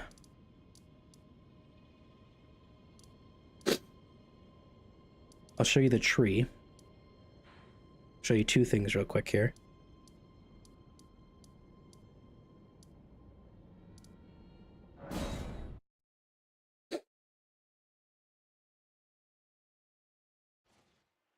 So this is the Berserk reference I was telling you about with the husk. So I gotta back up a little bit. So ignore the flower. But if you can see that tree, kind of where the tip of my sword is her face, or his face, I'm sorry. That's his face. And then you go down to his shoulders and chest. And then this would be this giant hole here where my sword is the womb where Mikola would have been sitting. And that's where he was ripped out of by Mohg, the Lord of Blood. Which Mohg is a butthole. And he is down here. So yes, so the Empyreans are gigantic. So Melania herself, that flower that you saw, is I think 9 feet tall. And then this is supposedly Mikola. So if you can see, this cocoon is sitting on a pelvis. That's the pelvis of that tree. So he was inside that cocoon trying to be reborn inside this tree. That's a little bit more of the lore. And this is where the DLC is supposed to take place. So you're supposed to defeat this boss in here. And then there might be something back here.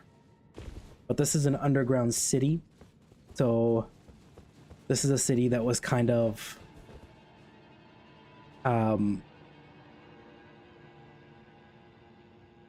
so this is where it'll start. This city down here is everything that was kind of banished from the Erdtree. And then Astel, which is a otherworldly being, came down and stole their moon. They stole their stars. So it's Astel, Star of Darkness, I think it's called. But he came down from outer space, essentially, came down, hit the ground, came down here, buried himself, and stole their night sky. So all these people down here are just like anything that the Erdtree doesn't want or care about. They're kind of the ill-omened creatures, the bad, you know, the bad and the ugly. And that's where Mohg is. So Mohg is an omen child. Oh, I get that. That's fine. I appreciate you listening in. I'm more than happy to spread the lore. That's great. No, that's fine. I don't mind talking about the lore and sharing the lore as much as possible. Kind of share my interests with you guys. So yeah, this is where you fight Mohg, the Lord of Blood. As you can see, there's a lot of red, a lot of fire. So fire is forbidden in the lands between because it is the only thing that could fight against the Erdtree. And that's how we get to the point of burning the Erdtree. And we have to use a giant's flame, which is being protected by a fire giant. And the fire giant is essentially banished after the war to roam in front of this cauldron to protect it by Queen Marika after the loss of the war. And that's kind of where we get our first hints of Mesmer, which is the forgotten son of Marika. There was a great war here. As you can see, all these giants fought in the war. But do you see how they're impaled with these like spear-like things? You know, I've been looking into doing a podcast. I just don't know what I would talk about. But as you can see here with the... What is that? Sorry, I'm seeing something I've never seen before.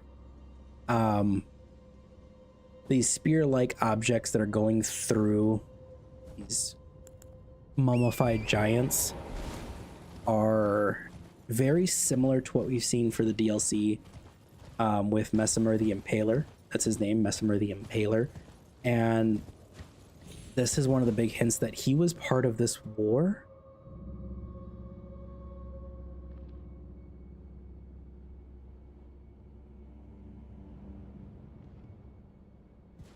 Sorry, I'm confused. I don't know why that creature is here. Oh, because I have my randomizer on. That's why. Okay, that makes more sense. Ow, ow. Yeah, so as you can see, these giants were killed brutally by these spear-like objects. And Mesmer uses blood and flame magic, which is, again, forbidden by the Erdtree. Which is one of those things like, it's fire, it's bad, it's, you know, it could hurt us, it could kill people, things like that. Kill this guy. I forgot my randomizer's still on. Yeah, so these are all the giants that lost the war. And there was one left, forced to protect what you see off there in the distance, that cauldron. That's where the giant's flame is, and that's where we burn the Erdtree.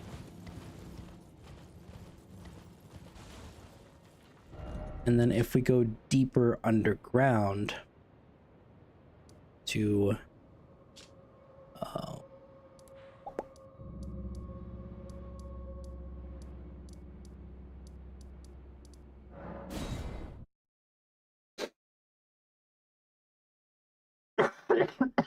excuse me. This is actually not where I wanted to be. I wanted to be up here.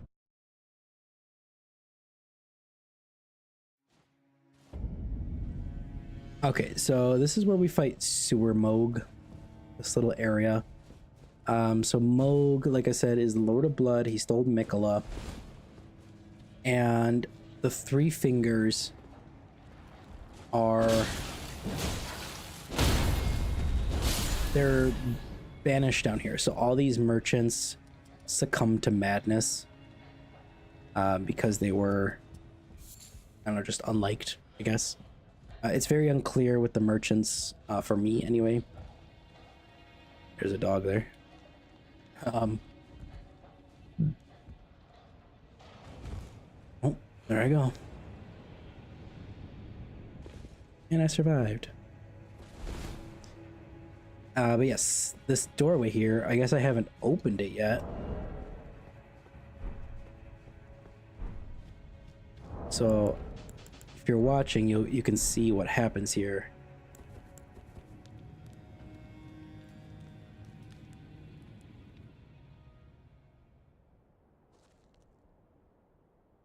So here's the Three Fingers. Hey, welcome chat, how you doing?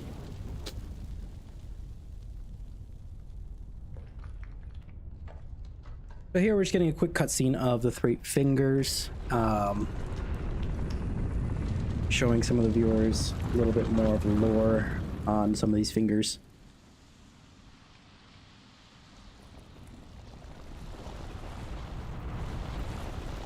So that's the Three Fingers, kind of banished the depths, hidden away.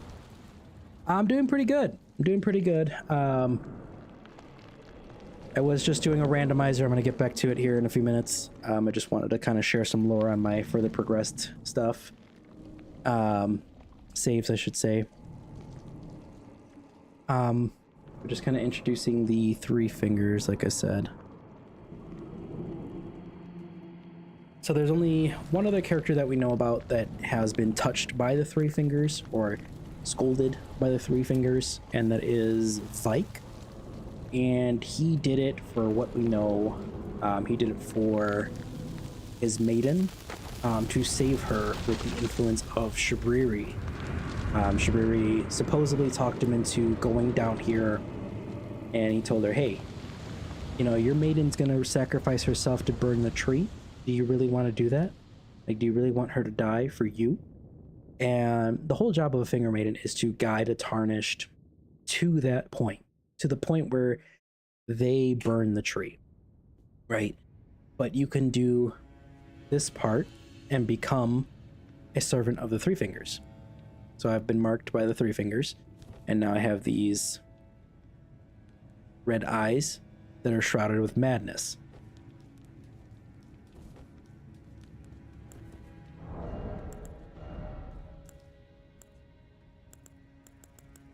Now I gotta find my gear again. I guess I could show you Vike's armor set here.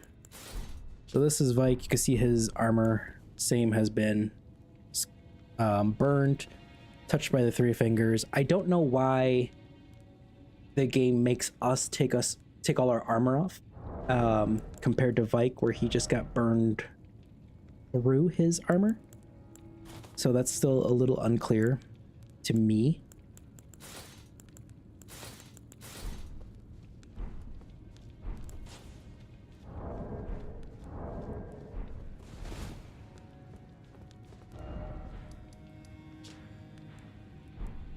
Okay, and then we are going to... All right, let's get back to our randomizer, shall we? As in the three fingers marks. So those marks are actually under my character's eyes, are just cosmetic stuff that I put on. Just to, I don't know, make her look cooler, I guess. But let's go back to our randomizer here. All right, so we want to, what do the round table holds? Get a +3 weapon and keep on moving. This way.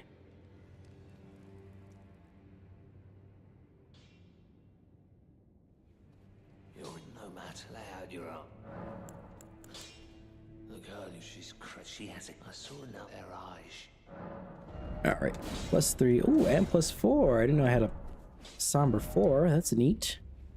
All right, so chat, what we're looking for today is the key to get into Caria, or I'm sorry, the Raya Lucaria. But because it is a randomizer, I have no idea where it is. It could be literally anywhere. So we are gonna go find a merchant, this one.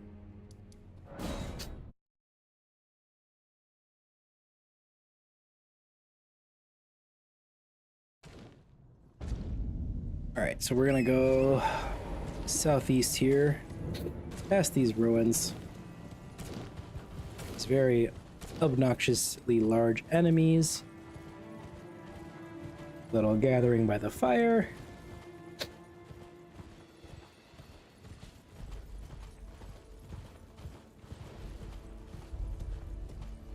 All right, let's see.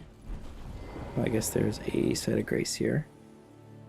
I'm not a big explorer of the Caelid lands. I avoid these lands as much as possible. So this is nice. It kind of forces me to explore a little bit more.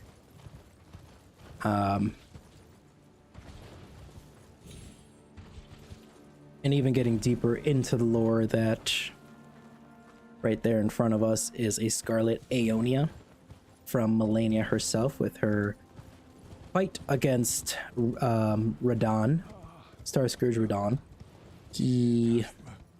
She believed that he was trying to, no, that Mohg was over there, I believe it was.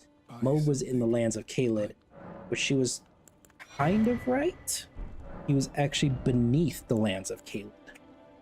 So she came, she fought him, and it was a stalemate. No one won, no one lost. He was riddled with the Scarlet Rot, and she was badly wounded. But she was carried by these Clear Rot Knights, like that one. She was carried by one Clear Rot Knight, all the way back from Caelid, all the way up to the Halig Tree, fighting off any evils, anyone trying to harm them. So he did a great job. He was the best boy. While she was unconscious and in her goddess form, I believe. I could be wrong on that part. Yes, it is a really big map with 3 underground areas that you can find. So this is one, the Schiefer River. You got the Einzel River, and you also have the Deeproot Depth. So down here is the Deeproot Depths are where Godwyn the Golden's body is. They tried to bring him back through the way I was explaining before of putting them at the roots of the tree, kind of bringing them back to life. But since his soul was stolen from him with the Rune of Death, he just kind of became a parasite and infected the tree. What are these guys? I'm not good at fighting these things. But yeah, he was kind of cursed, you know, in the sense where he doesn't have a soul anymore. So there's Fia, a deathbed companion, that is trying to rebirth him, essentially, by gaining the vigor of countless tarnished in order to bring him back. But it's all through a dream realm. So there's, you know, there's a lot of ways to, I guess, move around in this world. One being by dream. Oh, I didn't know that he did that. One being by dream, one being by portals. You know, sorry, I'm losing my train of thought here trying to fight this tree spirit here. They move like little worms.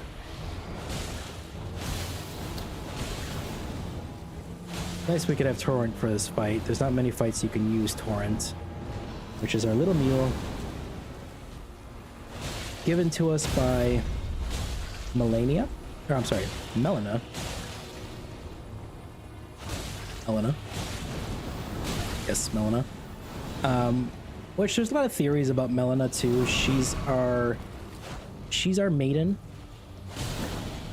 Because in this world you cannot traverse the lands correctly without a finger maiden to guide you. You would just kind of aimlessly be wandering around, and people think that she's the Glomide Queen. Some people think she's Messemer. Some people think that she's actually Nicola, and we have no for sure answer yet. What do we get? We already found. Oh, come on.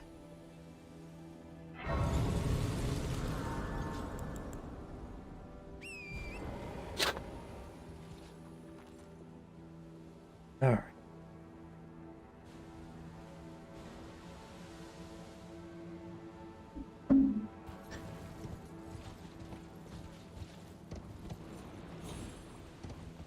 All right, so that's taken care of. I guess we could go through the town of Celia here.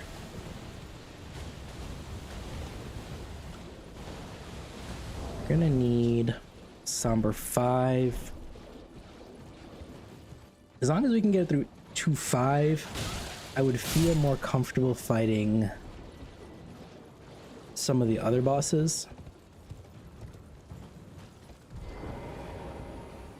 Like especially Moog that we found up in Caria Manor.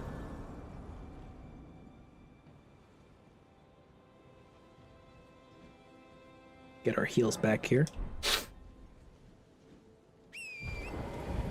Alright, we're just gonna kind of fly through this area here.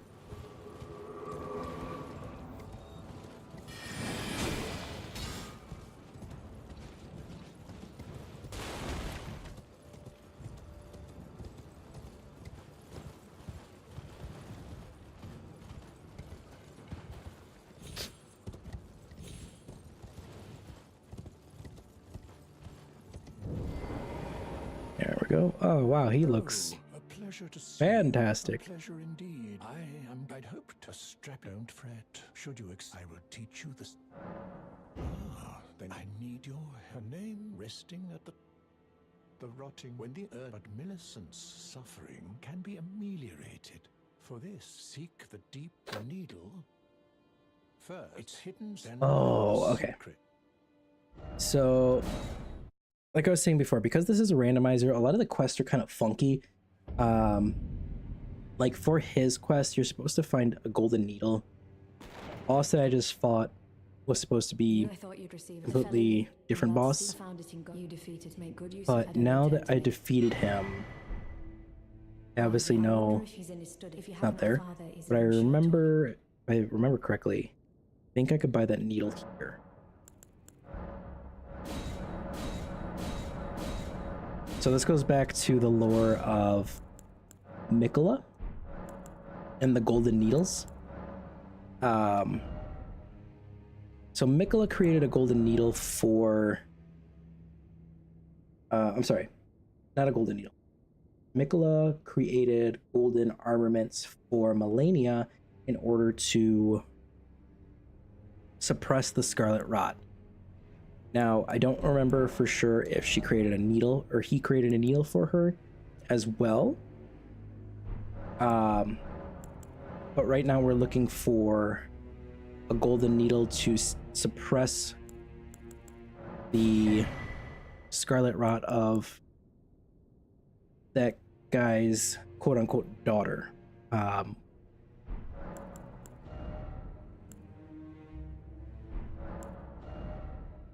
thought it was in one of these.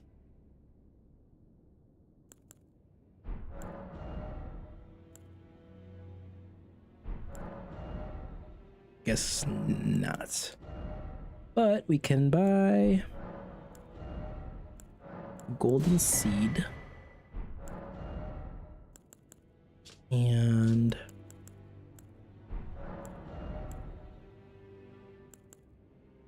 I guess we might as well buy the sacred tear.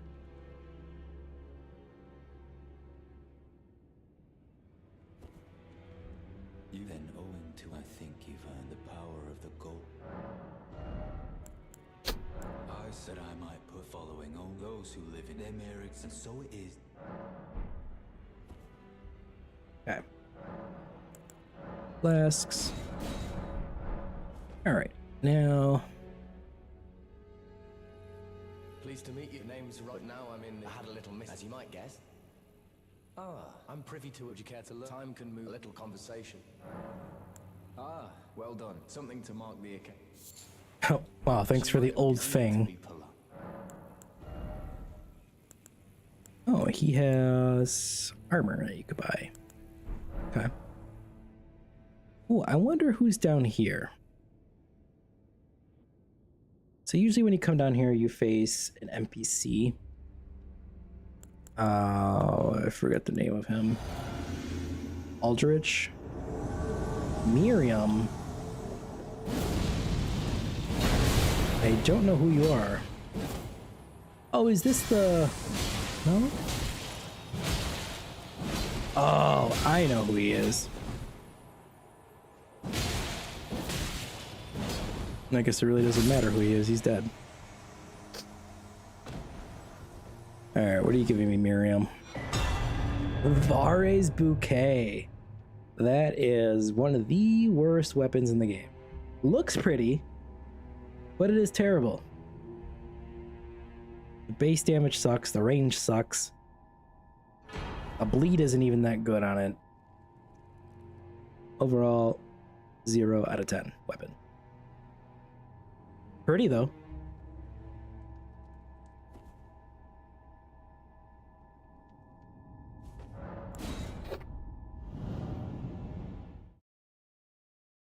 Oh, chair back.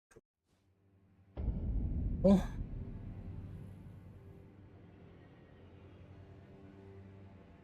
Well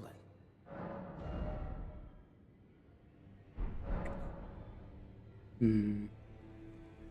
Greetings, my name isn't this a round table? I never knew, although I'm still looking.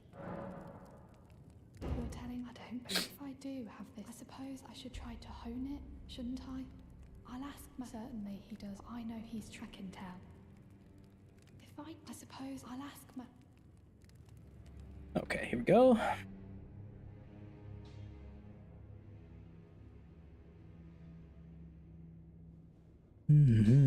Okay. All right, sounds like the Dawn Blower. She does. You know, I have not made that comparison. Rodrika is such a sweetheart. I don't know if it's Rodrika or Roderica, but she's such a sweetheart. She was kind of pulled into this world. She's a noble. And you can tell by her outfit, is it? Yeah, noble's traveling garb. So this is usually the garb that she wears. Traveling attire fashioned from metallic white silk thread, worn by whatever that word is, English I don't do. Royalty.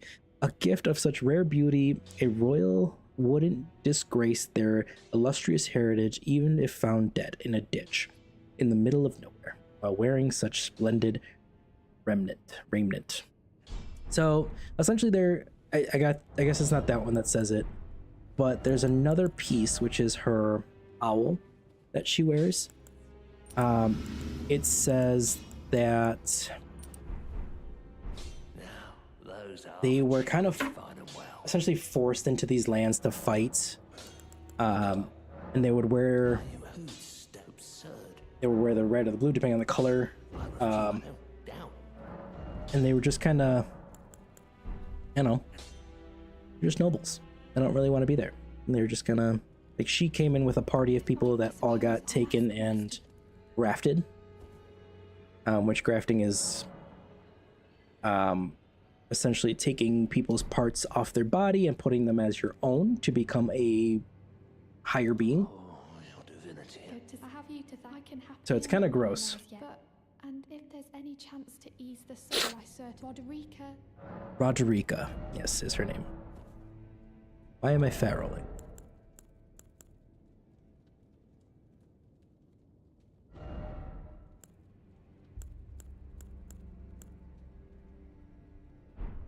Oh, because of that.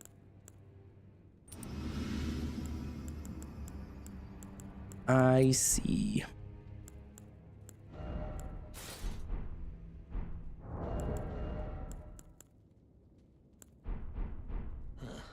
I didn't know I'll be doing much. Just lay out it. Why do I keep talking to you? Excuse me. All right, so we need to find that key. I guess let's go check Castle Morn. I wonder if maybe it's in there. I want to venture through Caelid more, but it's just such a vast area.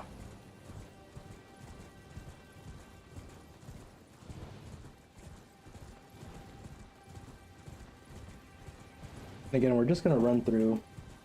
Not really gonna loot anything or anything like that. We're just gonna run through, grab what we can on the way, and that's it. Did I grab this item? Yes, I did.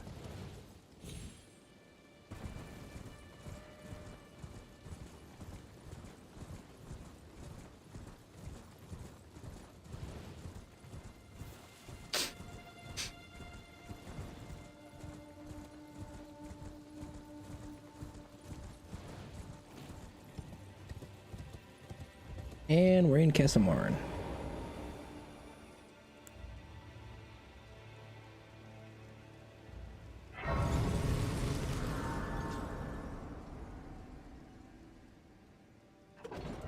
Where are more merchants too? Oh, there's a merchant there that we gotta go to.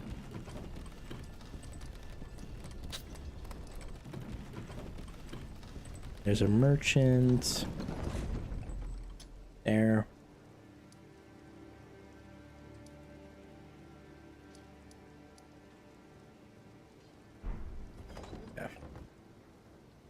All right, run through.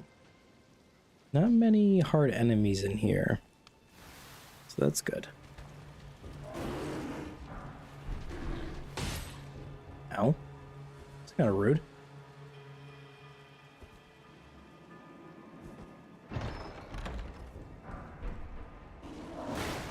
Whoa, watch it there, bub. Watch where you're pointing that stick.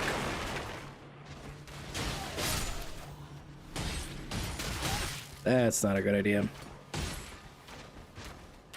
You will knock me off.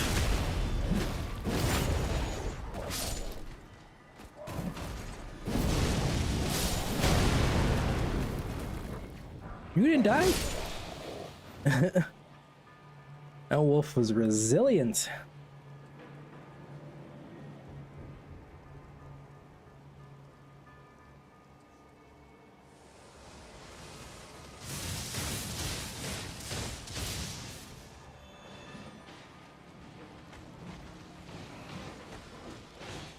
I'm not even gonna bother with them. They can they can fight their battles.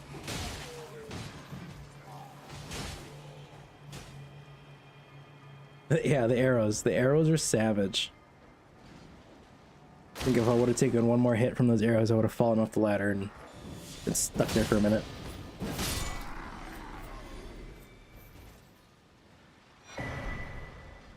Ooh, we got a crown. I do like the crown. It ups our intelligence and our endurance. These guys get the double tap or they won't die. You didn't die. No, I didn't die. Not this time. Ah, the little jars. Sad little jars. So the jars have an interesting lore as well. We have one that is our friend. His name is Alexander. He's a warrior jar. But the jars are just human souls shoved into these jars for experimenting. And the little ones and the other medium-sized ones, I shouldn't have gone this way. The other medium-sized jars, the little baby jars, they are used as experiments by the sorcerers. They're used for their innards. Supposedly they help with magic. So they're just kind of used and abused. It's very sad, but they're good boys.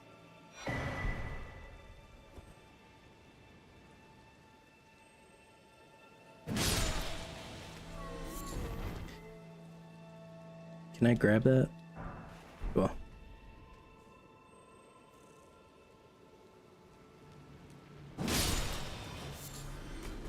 I love how he's the only one that aggroed me.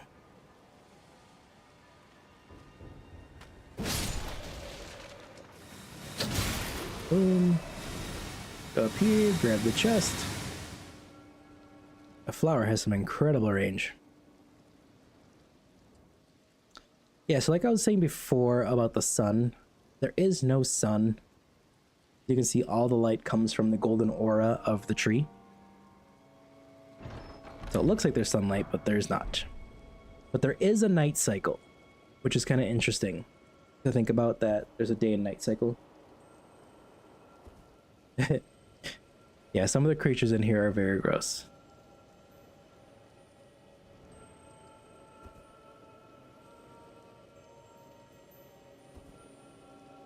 Alright, we're not gonna grab that. We'll grab this.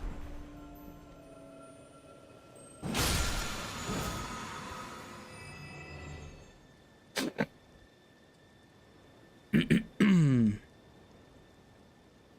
we're gonna jump down in this hole. Hopefully not get completely obliterated by what's in here. Golden Parry. No, it's just an albinauric.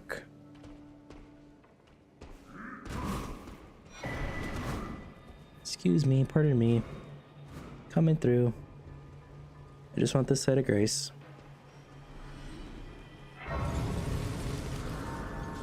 We'll sit just to de-aggro. And we're gonna go and jump up there. So usually, no, that's totally okay. I don't mind. I don't mind the interaction at all.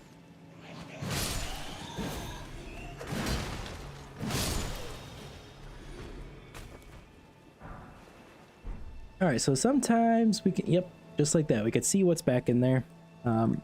One of those dragons again. I don't know which one. There are about 4 of them, I believe, in this game, and they all have different sized health pools.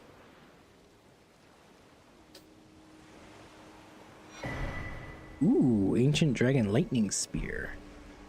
We're not a faith build, so that doesn't work for us.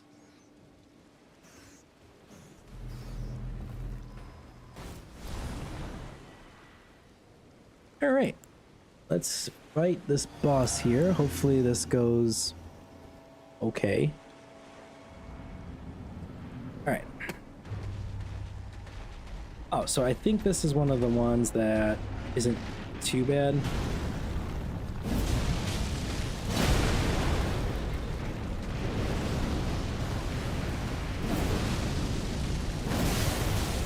Look at that frostbite damage. Wow. Will it reach? No.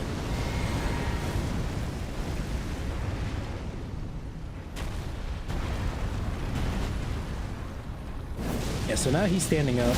Now that I got him to half health.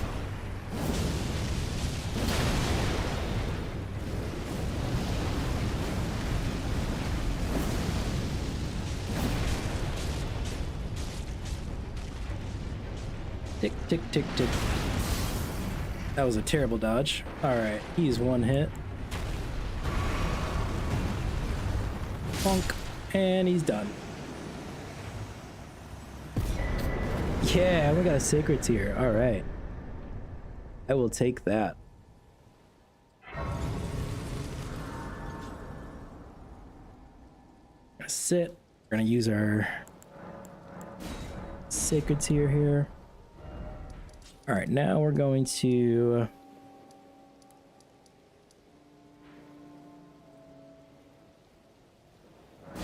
go back to Caelid.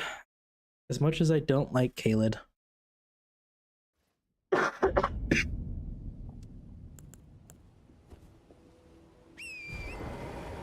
right, we're gonna go over here.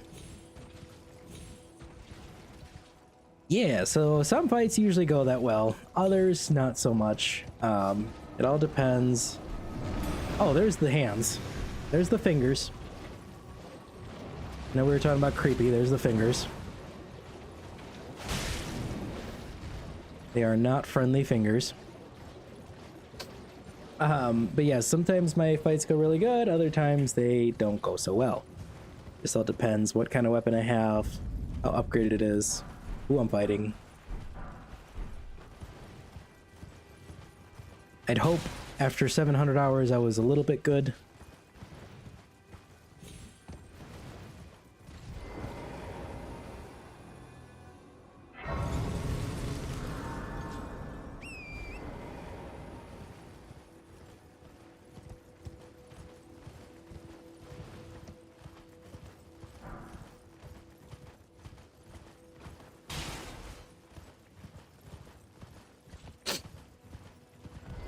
Alright, we got ourselves a Merchant here. Grab his bell bearing. Somber 3, don't need that. I will take this golden seed. Ooh.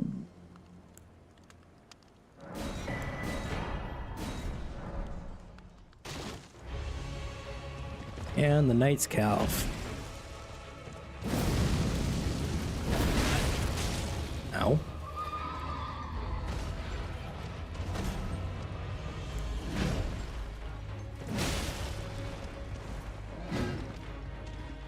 These guys are a pain in the butt to fight. I messed that up. Ow.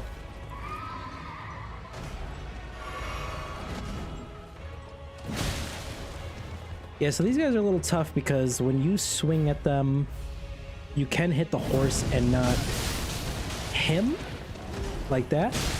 And they have 2 separate health bars. Well, let me... Oh my goodness. Alright, he got frostbit. That's good.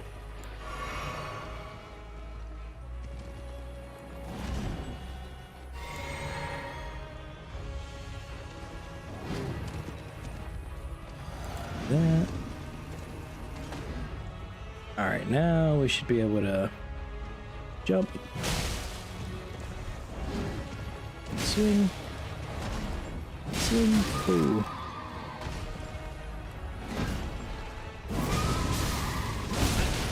Ah, get it off in time.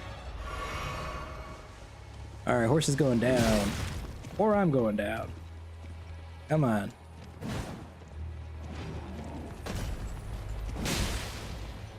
Horse is one hit.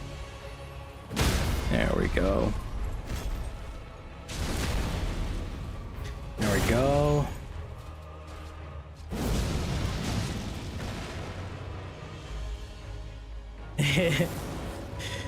Unfortunately, it is a horse. It's just draped in like funeral garbs. I'm stuck on a branch.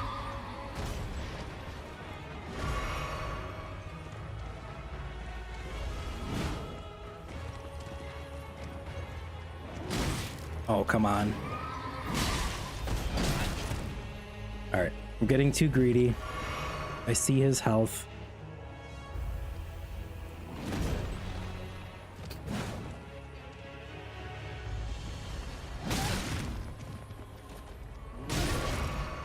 Ow. Alright. Alright, we were doing really good.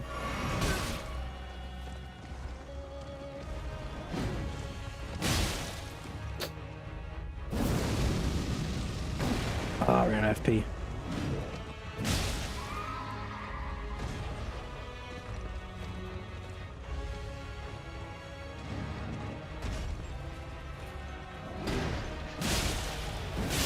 There we go. Whew. The Briar Gauntlets. All right. Can I wear them? Yes, we can. I guess that wasn't a complete waste of time. How do I know it's a horse? By the way it neighs. And the lore. And the lore calls it a horse too. I believe they are referenced as funeral horses.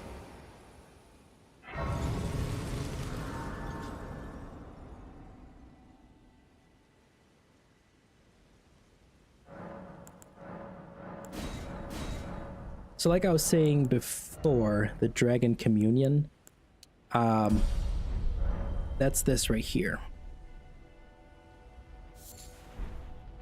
This little thing here, I can perform Dragon Communions. Obviously these are not Dragon Communion spells just because it is the randomizer, but usually you'd see dragon spells here. Depending on which dragon you defeated, you would get different spells. But now this is just random spells. Yeah, it does look like the Dark Brotherhood.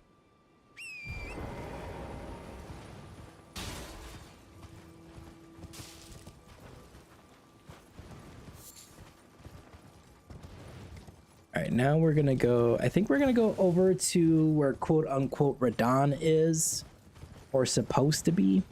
Oh, but we can't. We have not triggered the festival yet. So that kind of puts a damper on that.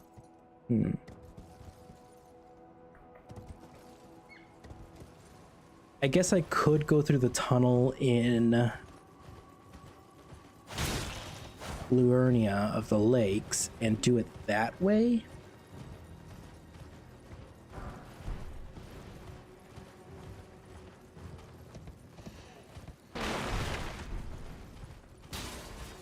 Just don't know what other boss I could fight at this time without triggering.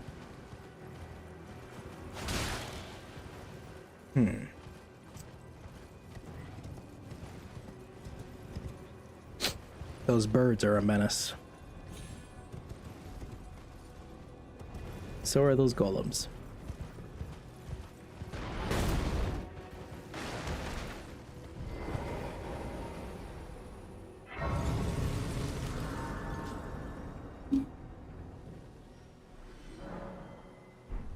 All right.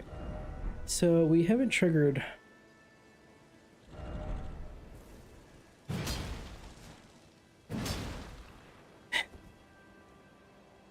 dragonflies. All right, so let's go. Actually, I'm gonna go into Raya Lucario as far as I can. It may or may not be in there, and I could just be completely missing it. But we're gonna find out. Because this is just very challenging if it's not, obviously not where I want the key to be.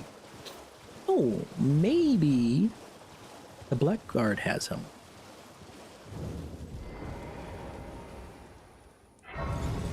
This guy. What are you looking, trying to start something? Show me, and I'll consider. I'm not in love.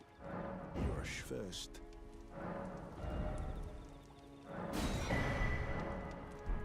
Alright, things know you're bloody act. Oh. Alright then, I could be.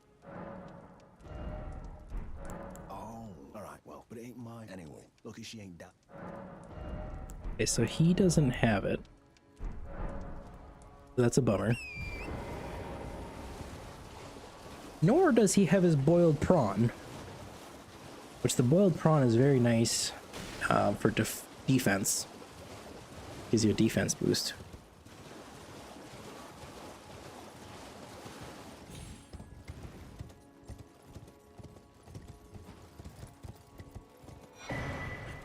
Okay, here we go. The Sword of Saint Trina. Give you a little bit of lore on Saint Trina here. Silver sword carried by clerics of Saint Trina. So remember what I was saying? We don't know a lot about sleep. We don't know about Saint Trina. Saint Trina is supposedly the alter ego of Miquella. Kind of like how Radagon is the alter ego to Marika. Saint Trina is supposedly the alter ego of Miquella, which Miquella is the one that was stolen out of that tree. Now, here it says Saint Trina is an enigmatic figure. Some say she is a comely young girl. Others are sure he is a boy. The only certainty is that their appearance was sudden as their disappearance. So from that we can see that obviously Saint Trina is a mystery, right? Saint Trina. So the only thing we get there that's hinted at possibly being Miquella is that they say she is a comely young girl. Others are sure he is a boy. Now that is the same way with Miquella, because Miquella is cursed to be a young boy. He has very beautiful long blonde hair, kind of like his heritage. When Trina is supposed to be a more, I don't want to say adult, but a taller female-esque person. But considering that they're saying that it might be a boy, it might be a girl, it kind of goes back to that Berserk reference that I was making with Griffith. Now, we have to remember that this game is heavily influenced by Berserk. Okay, we got, you know, the Golden Rays, hence the Golden Age of Berserk. All the weapons. There is a great sword that we could find that is Guts' great sword, which is the main protagonist of Berserk. So with that being said, we can assume that Saint Trina is Miquella, and that this is the only sleep weapon in the game. Okay. And that's the only information we get. Now, in the pre-release game, when they were like beta testing and everything, kind of letting the people that, you know, certain people play the game, there were more hints to Miquella's quests and things having to deal with sleep that were cut from the game. So why was the sword left in the game, right? The sword is not good. It's not a good weapon. Okay, the enemies in this game are very hard to sleep, and even if you do, it's only for a brief moment. The second you hit them, the second your summons hit them, the second anything touches them, they awake. Except for 2 bosses that fight together, which are the Godskin Noble and the Godskin Apostle. Now, the Godskin Noble and the Godskin Apostle are followers of the, I believe it's either the Glomide Queen or someone similar. So they are the only ones trying to kill gods. So they created this black flame magic to essentially kill the gods, because fire is the only way, and the black flame actually lingers. So in the game, the status effect of black flame versus regular flame is that the black flame does percentage damage versus fire just does instant damage, right? And it's black. That's really the only difference. So Saint Trina is a mystery, and so is Miquella, like I was saying before. But once we get to eventually back to the Haligtree, there's more information over there about Miquella and Malenia. Now, Miquella was very idolized at the Haligtree. The soldiers would live and die for Miquella. And, you know, it goes to show Miquella was the only one trying to kind of correct the Golden Order, even though Miquella came from the Golden Order. So, again, a lot of holes in the story, but we're getting there. We're getting there. We're hopefully going to find out a lot more.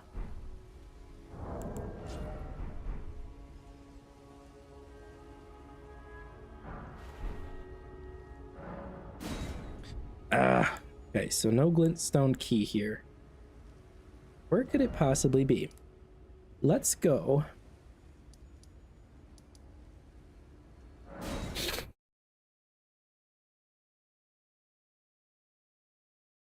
Now, with my luck, the key is going to be up in there. There, where the tip of my sword is. It's going to be up there. And I have to defeat Mohg in order to do so. Now, I can't get past his Nihil without getting the sacrificial blood tier. Yeah, this is exactly going to be like the shoot. Why are they running? This is going to be my shoe situation again. There's no thing. No, this is a lot of R&R here. Like I said, the vanilla game, I know where everything is. And we're like, oh, it's over here. Like, I know where... That's not supposed to be that, but I know that's there. Right? I know there's a lot of hidden items, a lot of special items. I know where all the key items are. In the randomizer, it's really pushing my buttons. But I think... once I get to 14 intelligence here, I think we'll try to use that Saint Trina sword. I think it does magic damage. Yeah, it does split magic damage. Straight swords are very good in this game.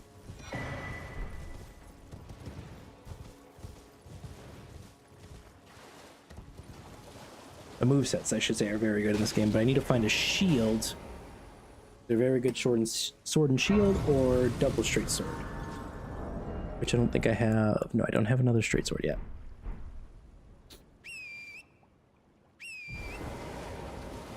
We're going to keep venturing on. I got... let's see. Well, we can't find him yet. But we can go to the Church of Vows to go see a dog.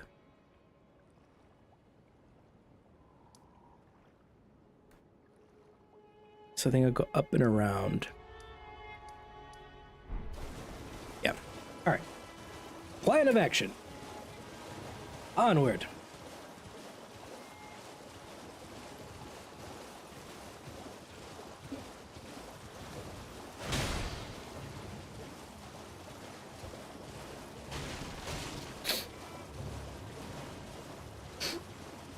You know, I don't know if anyone does this, else does this with video games, I like to put myself in my character's shoes. So like a lot of the choices that I make and a lot of things that I do as like it's me, right? Like me IRL. And so a lot of times I change what I'm doing because I'm just like, oh my god, it's so me just to do this. And I know I should expand more and like that was a wizard that was shooting at me. If you're curious, that was a wizard.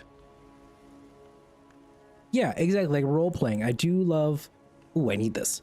I do love the role playing aspect of it, but with how much I've played this game, you think I would just be like a menace or literally anything, and I can't like subject myself to do it. I don't know why that is. All right.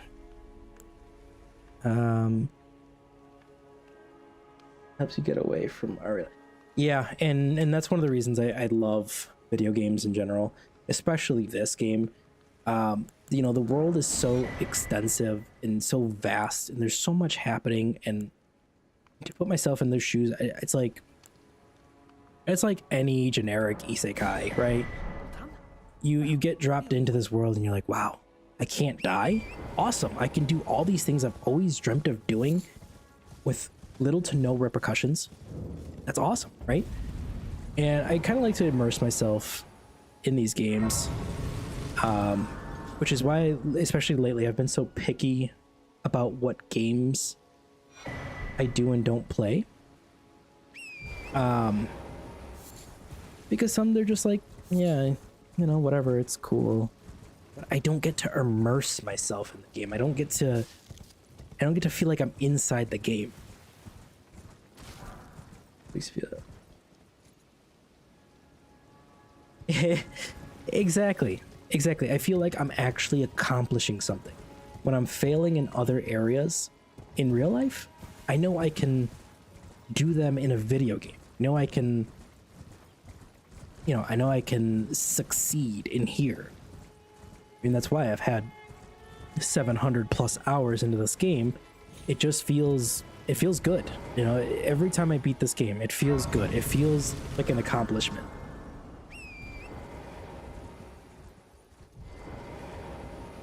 Yeah, that's just my little rant on that. But we're gonna go into Dex, or Intelligence, my bad. See, now we can equip Sword of Saint Trina. So this is the Ash of War. That's the sleep powder.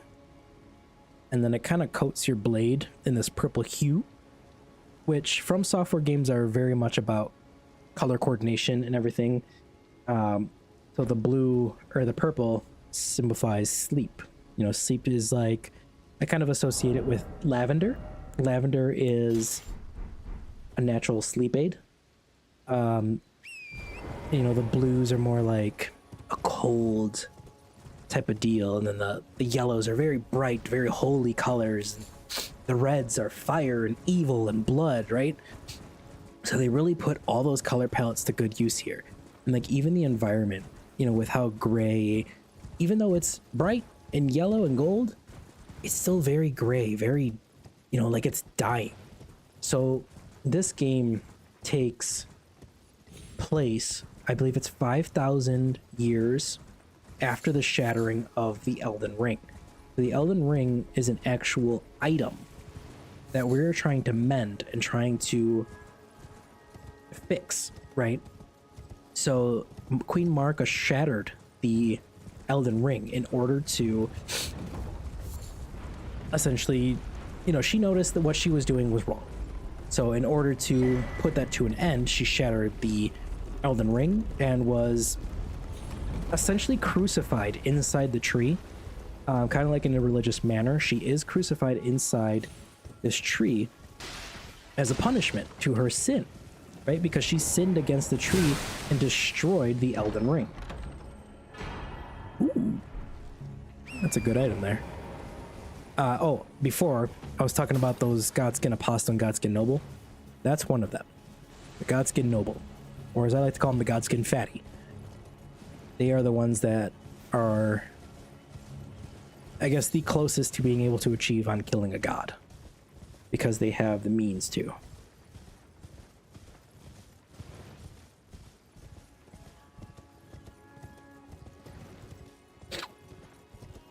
Yeah, once I find a statue here in a second, I will show you what I mean by Queen Marika's crucifixion.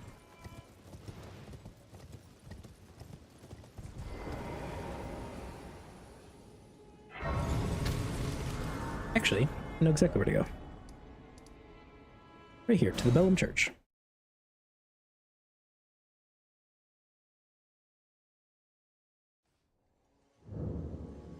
Oh no, this is Radagon. Okay, just kidding, that's Radagon. I didn't know he was at that one. But we'll go to this one over here. Make our way around and I'll show you what I mean. And the best doggo will kind of shed some light too on some lore.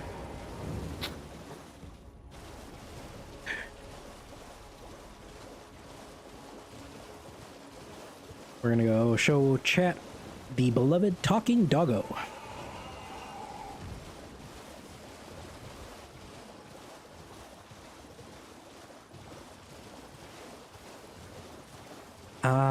I don't remember which doggo in Skyrim. But if you guys are interested, there's the gigantic hands. That, remember I was talking about fingers are a big part in this game? Those are the gigantic ones.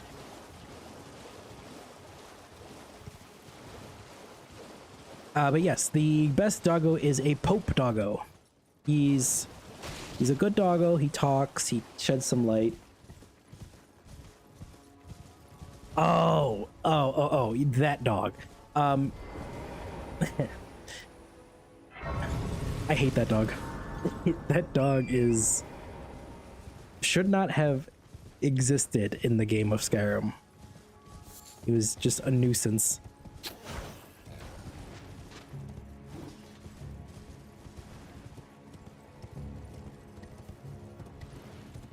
Yes, there are certain enemies that I completely avoid.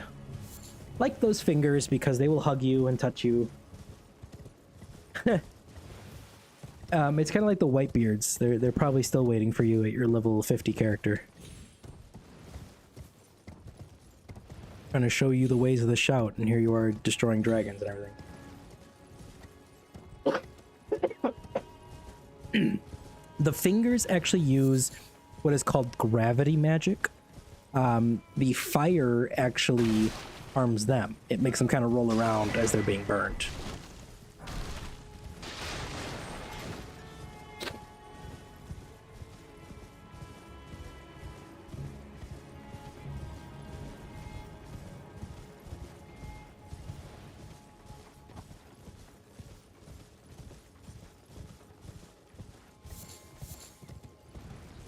What is over here?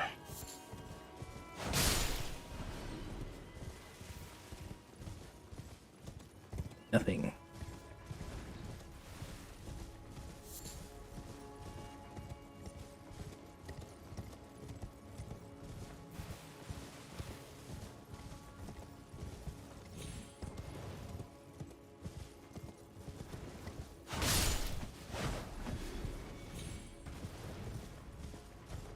Snow trolls.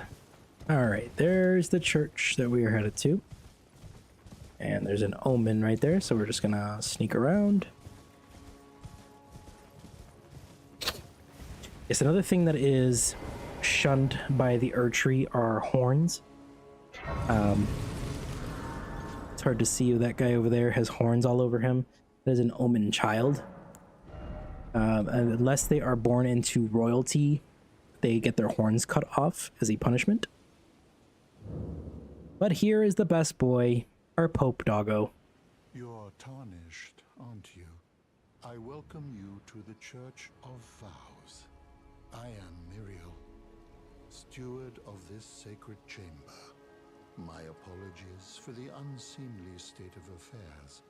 Do you know the origin of this place, how it came to be known as the Church of Vows? Well, that is a shame.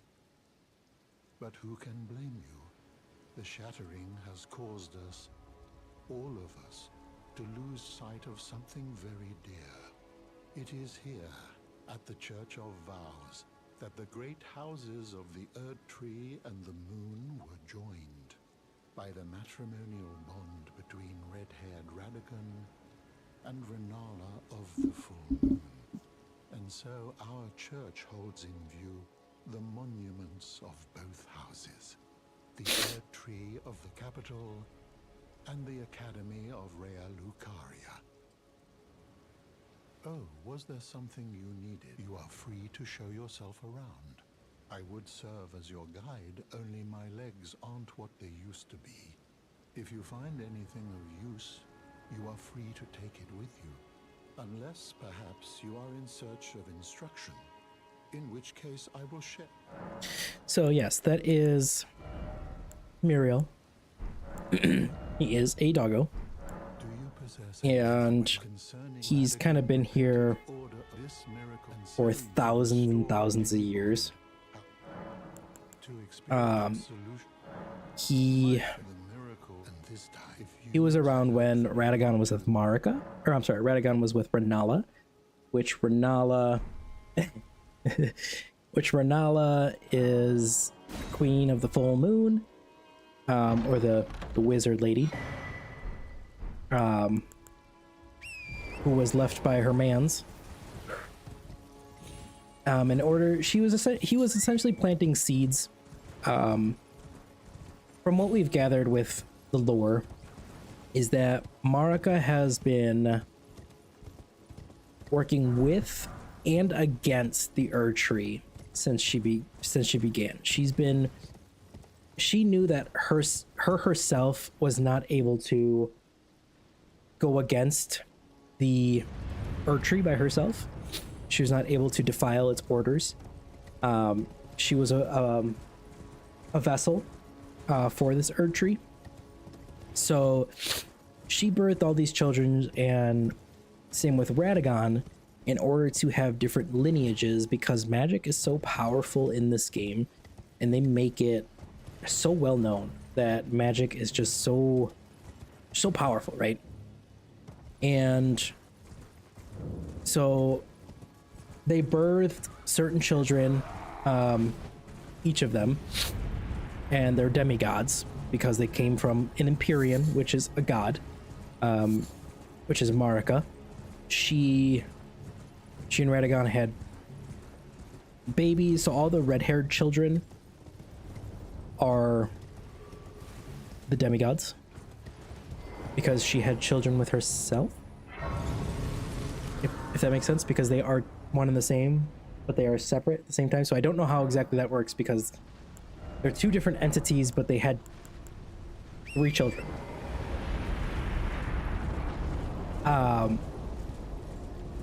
So it's kind of weird, but it works. And these are the walking mausoleums. They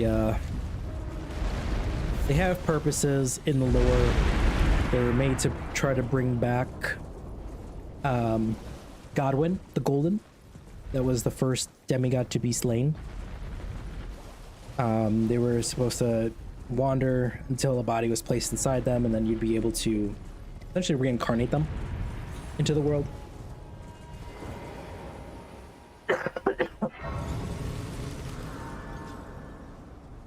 Yes, no, that was not an actual dog. Muriel is a turtle. In the world of FromSoft, turtles are dogs, because dogs in this game are bad.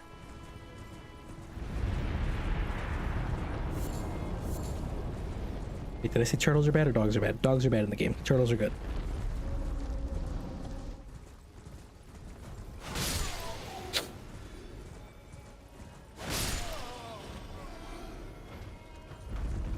So this is that walking mausoleum. Yeah, so that's a walking mausoleum. Some of them have bells. Some of them don't. Like this one does not have a bell underneath it. The ones that have bells underneath it are able to rebirth higher beings, so more powerful beings, versus that one that's just able to do powerful beings.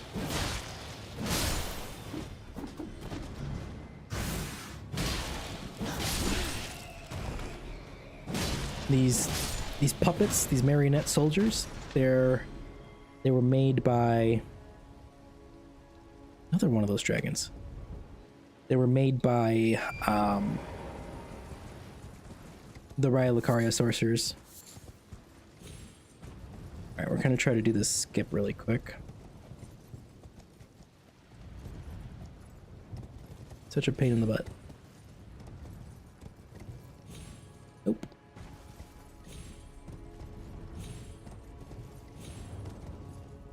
Oh, I missed it.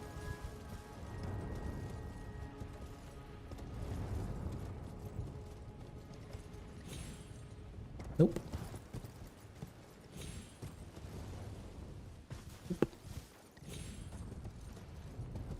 Come on.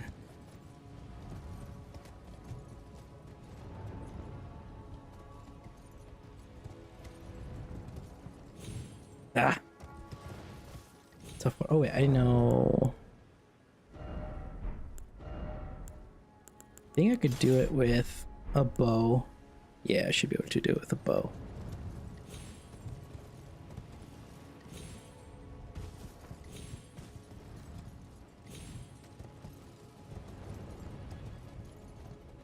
So if I aim, he'll turn. Like that. Aim that way, he'll turn. And now from here, we jump, jump, jump, jump. And we did an area skip. Woohoo!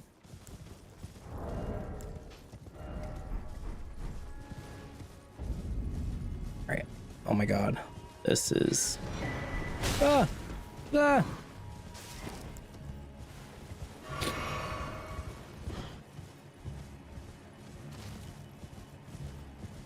Okay, I need them to de-aggro me because I'm gonna have to fight an invader over here.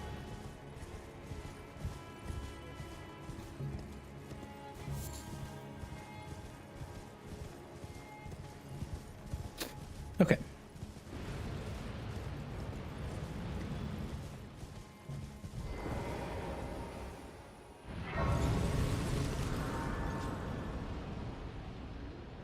All right, now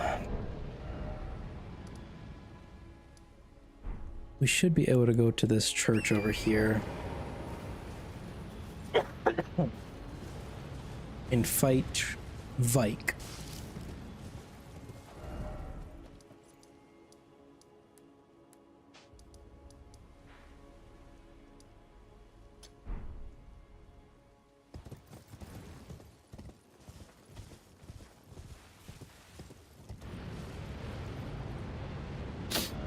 That is not the correct way. It's over here. That way. Okay. I don't want to go to that flaming ball of fire. Yes, there are a lot of scary enemies, especially those birds. I hate those birds. They're so fast. They come out of nowhere.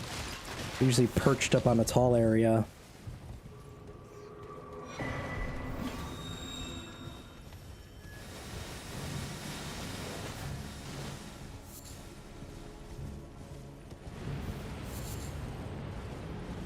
They just do what birds do best.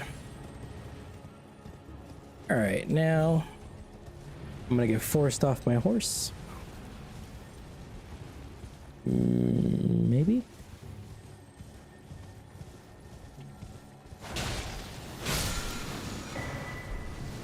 Rune arc.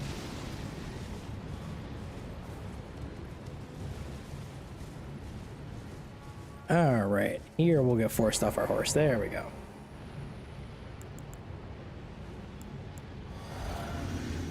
Now I don't know what we'll get out of this. I'm hoping we'll get a good item. Oh, okay, it's just him.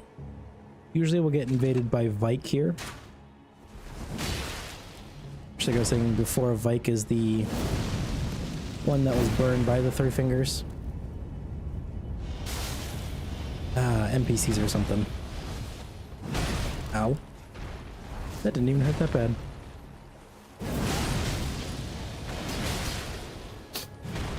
Ready to heal?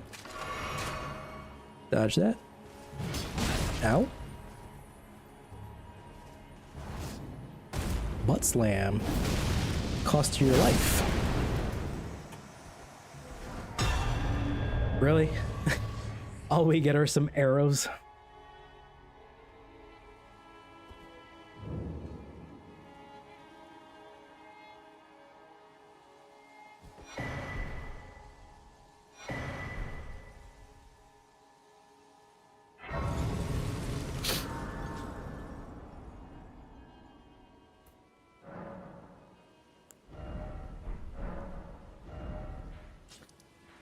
Okay, so it wasn't there. Where could it be? I fought that boss. I can't go there yet. Oh, we'll go this way. Through the ravine.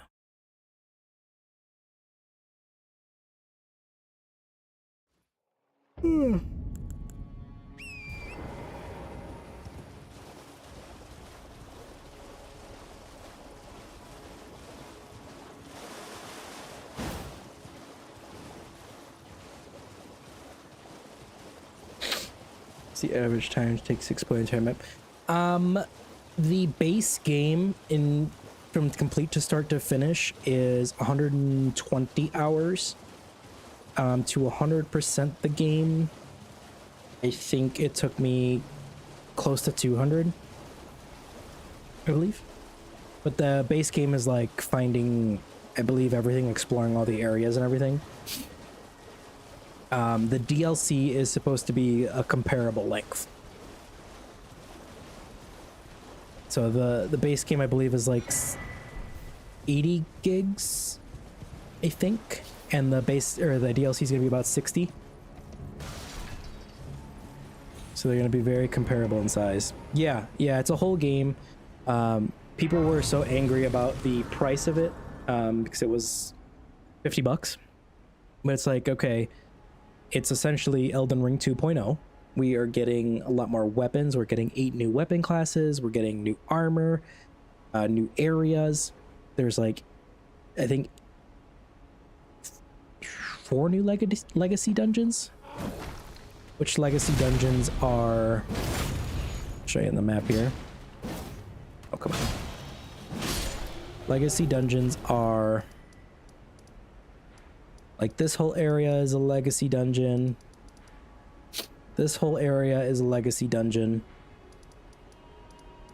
Mount Gelmir, all this is a legacy dungeon. All this is a legacy dungeon. So we're getting a few more of those. The legacy is just like a big area that's all in the same, but there's different parts to the area, if that makes sense. So it's all conjoined in, whether it's by walls, like castle walls, or, you know, something to that nature, versus a regular dungeon is just, you know, a dungeon, a catacomb type of deal. Legacy dungeons are big areas with mini bosses, elites, tons of enemies, and then some sort of boss. So, and then we're supposed to get a boss that's either just as hard or harder than Malenia. And Malenia is the hardest boss that FromSoft has ever made.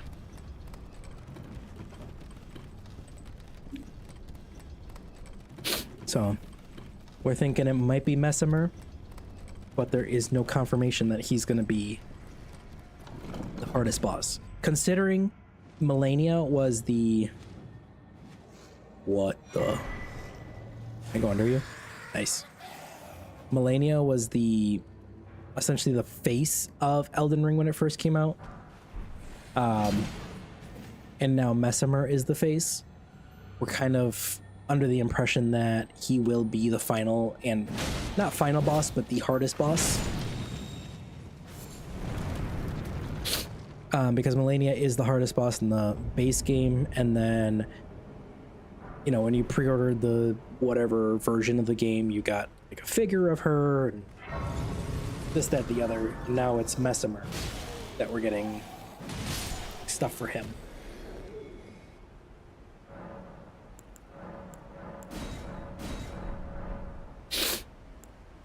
Ugh.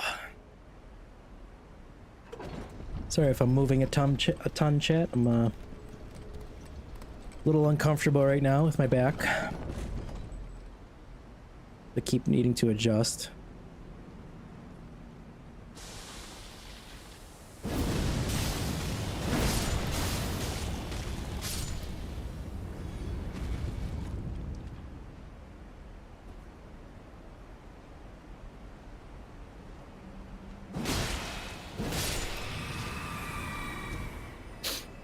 All right, so I'm hoping that the key is in here.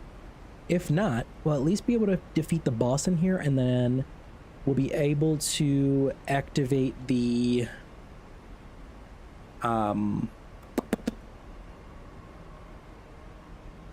festival, the Radahn festival, and then we should be able to go fight quote-unquote Radahn, whoever's over there. We'll at least be able to get that boss out of the way, and hopefully the key is there.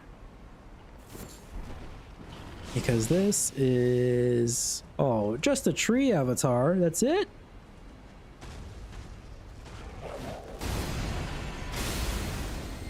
Oh no, this is gonna knock me off. No! Oh. Oh, that could have been bad, chat. That could have been really bad. He's doing it again.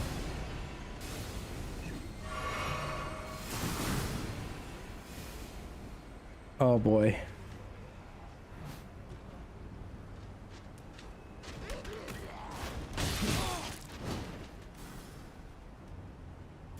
Oh boy. Oh boy. I gotta get out of there.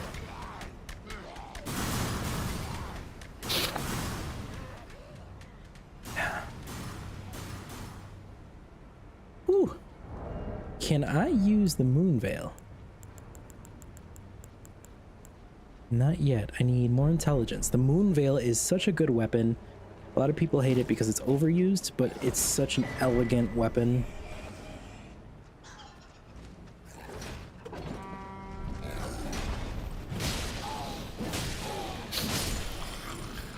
No free rides. All right, we are to the top. Got the Wrath of Gold. Why? Should probably sit.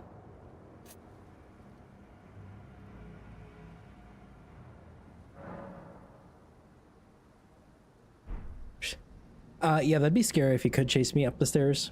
That tree avatar. What's this? Blackguard and... yeah. I haven't done this fight in so long, I forgot you can summon 2 NPCs here.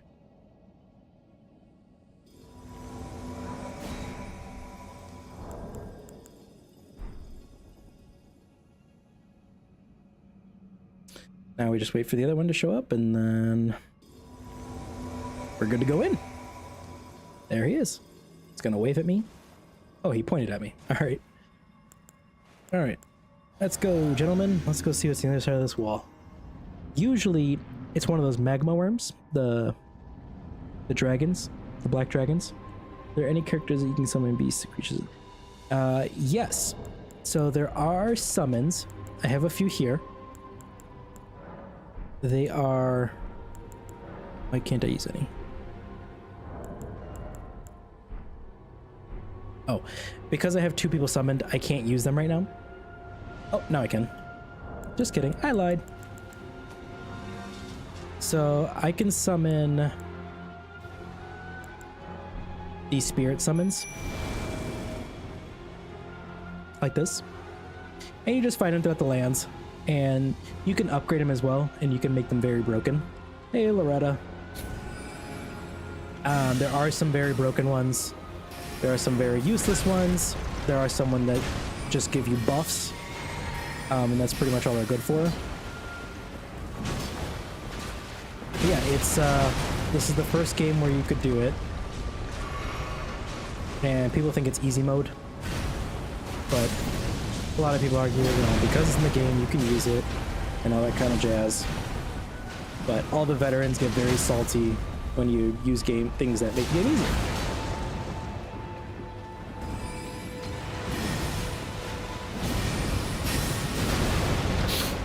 And Loretta, this one I'm fighting right now, she is an Albinauric, so she is bound to her horse. So she is one with her horse. Her legs don't work.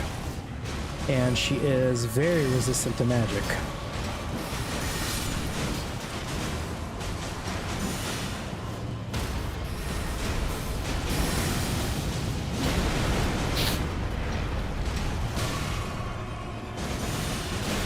No. But as you can see, it's they're kind of just ganking her. They're just beating the crap out of her. Put her in a corner, and she died. That's all the summons do. Then they go away. But the good thing is about summons is that, like the NPCs, you can only summon for boss fights or field bosses, and same thing with the spirit summons. There's only certain areas that you can actually summon them in, so you're not just running through the game with summons behind you all the time.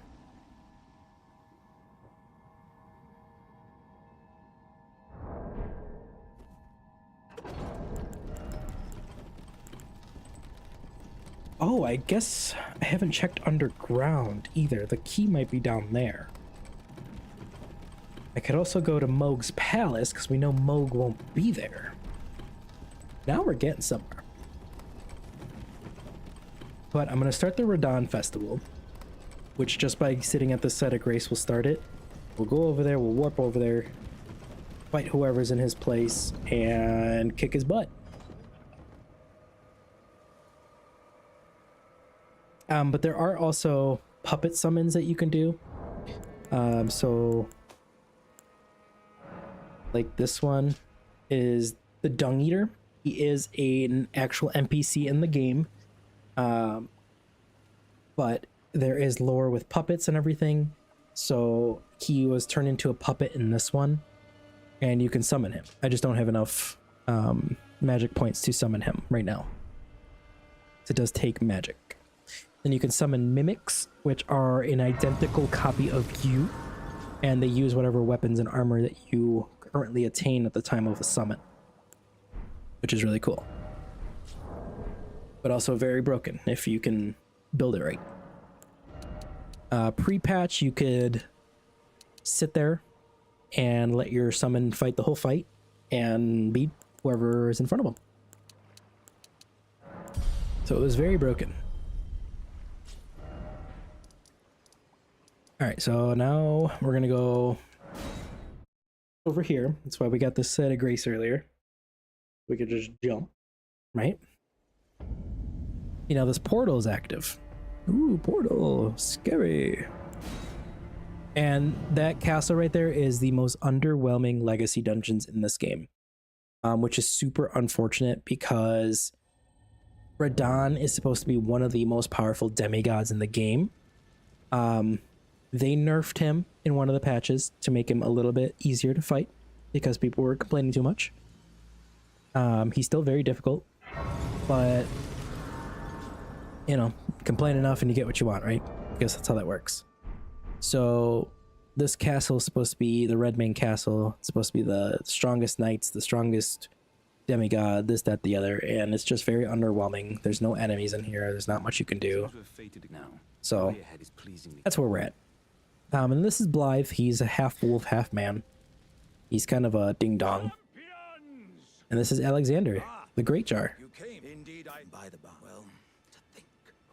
He's a good guy. It's kind of cool looking. Which one, Blythe or Alexander? And Blythe is spelled B-L-A-I-D-D. Blythe.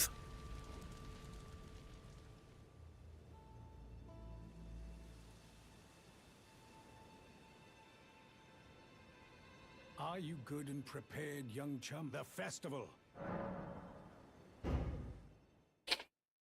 So we'll kind of get some lore here. I won't skip this cutscene.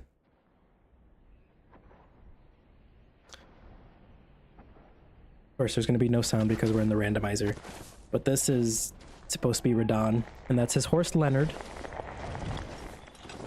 His horse actually has a name per the data files. It is Leonard the horse. It's not as exhilarating without the words, but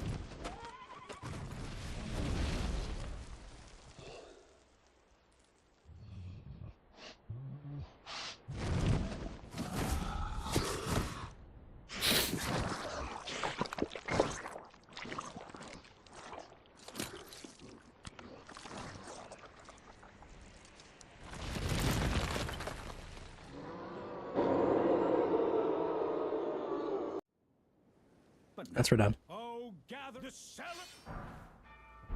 You will find General Radahn divested of his wit and howling.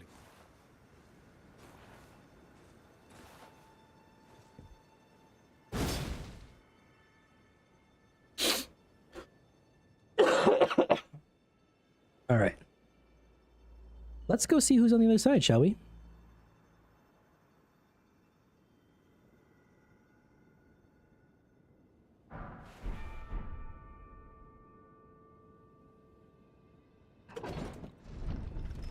So we're going to be fighting in that wasteland right there.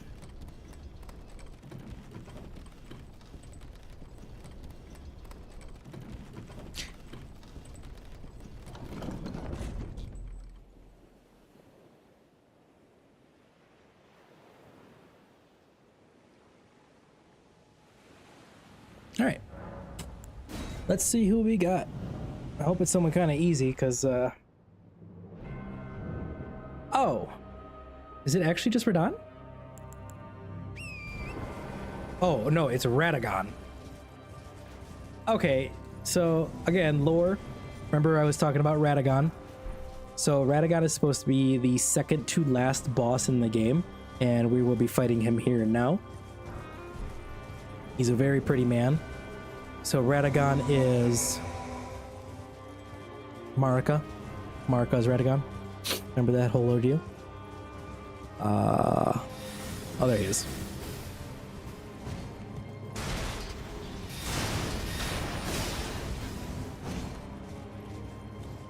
But that's Radagon.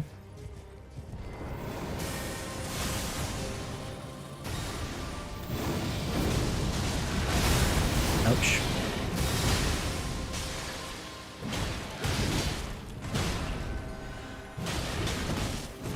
So yeah, in the Radahn fight, you can summon all the people that we saw at the very beginning. That's why it's called the Radahn Festival. So the guy that was calling it, he promised Radahn that he'd give him an honorable death. So that's what he's been trying to do for the longest time with these festivals. Which is why we all get to fight him.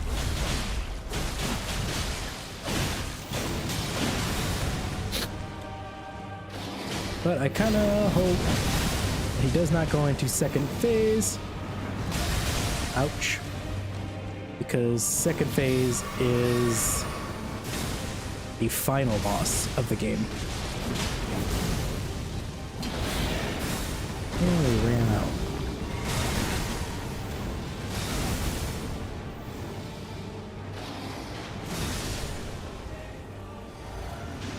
Yeah, the music in this game is very good.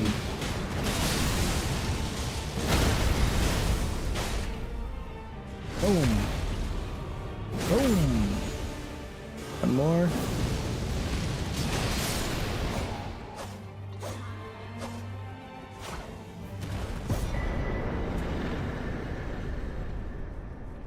Yes, it's such a good fight. I don't like it that his body's still there. Okay, yeah. So with this cutscene, the lore is Radahn learned gravity magic to protect the town of Sellia, which we kind of briefly ran through.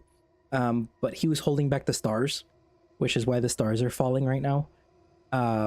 Because of this meteor that's coming right now. Whoop. Right there. The prophecy was said that it was going to hit the town of Sellia, which is where he learned all his gravity magic and where he didn't want to get annihilated because he loved it so much. So he decided to become so powerful that he held back the stars themselves. And another reason he learned gravity magic was so he can continue to ride his horse Leonard. So he was actually able to make himself so light that his horse would be able to hold him.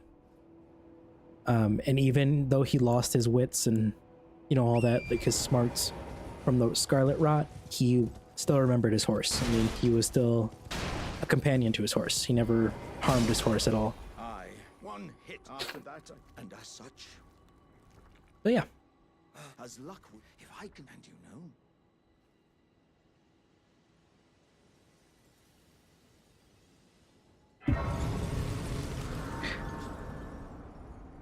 yeah. So now that we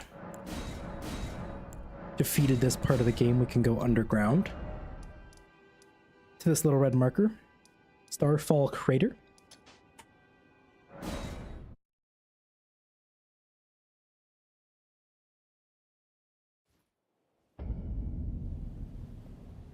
All right, and now there's a giant crater in the earth where there was just grassy plains before. You can see how these rocks are floating.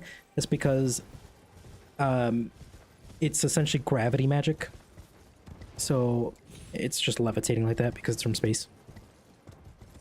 Yeah, so this is exactly where the comet hit after Radon was defeated, because he was holding back the destiny of that meteor coming down.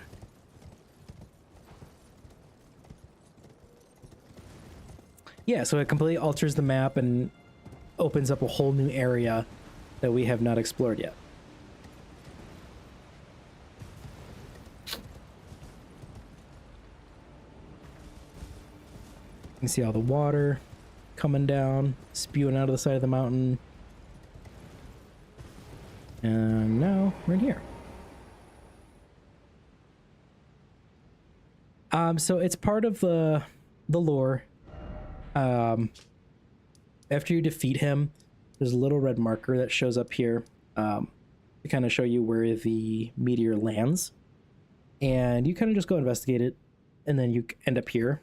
But again, it's all that lore digging that you find out that, you know, he learned the gravity magic to stop the stars from fulfilling a destiny that wasn't even true, by the way.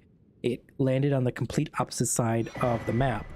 So where it was prophesized, I guess not too far, but where it was prophesized to hit was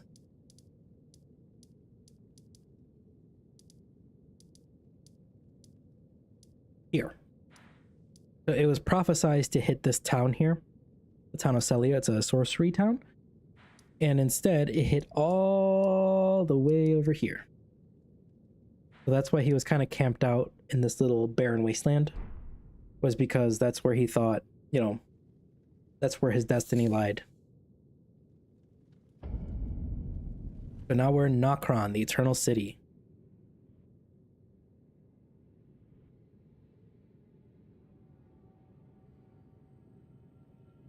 And again, with the purples and the light pinks and the blues, I mean, it just gives you, you know, that dark, ominous feeling.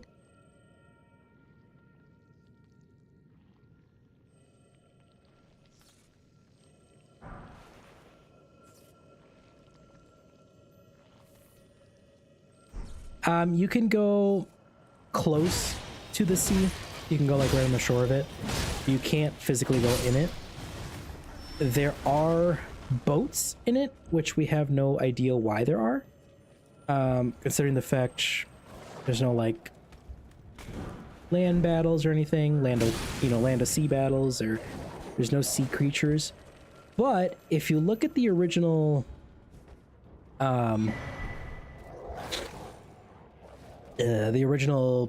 game before it was, you know, before things were cut and everything, the original map in the Japanese one had a lot of sea monsters on the map.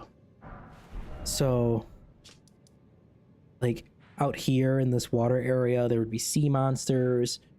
Like in here, there'd be a kraken, things like that. And they just kind of took it all away. So now we get just like these little glimpses of boats and kind of what look like pioneers. But we have no idea what or why they're here. People guess that some of them, because there are people that come from the land of reeds, which is essentially just Japan, because that's where all the samurais in this game hail from, the land of reeds. People assume that that's what that is for, that those boats are just the people from the lands of reeds. That they just kind of ship crash and now they're here.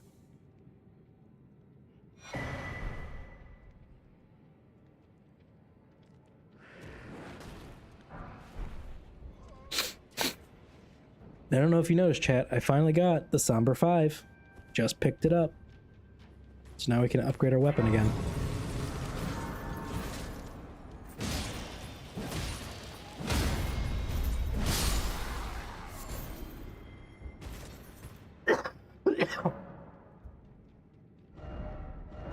So quickly, we're going to go upgrade our weapon, then come right back to where we are.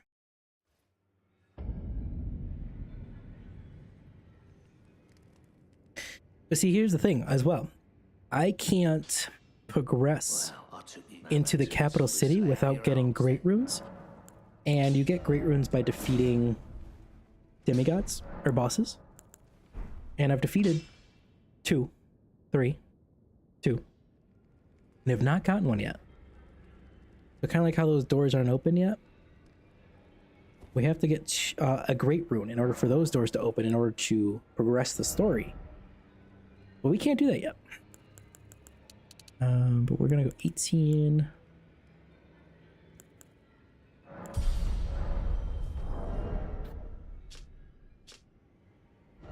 Now we can use... We can't, just kidding. That's okay. Always good, son. The misshape, that is a... It happened. Someone's and on a... That was the... And it became... I once wish the world has... You'd better... Just skipping through all the dialogue, I already know what he says. Meant to do this one. They say the group, the knives they... Please, I'd love no... Though traces of the half my... There you go.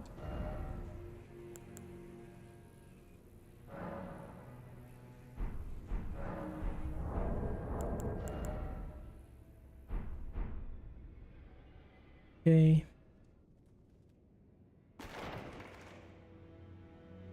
It's about time. I'll see you again.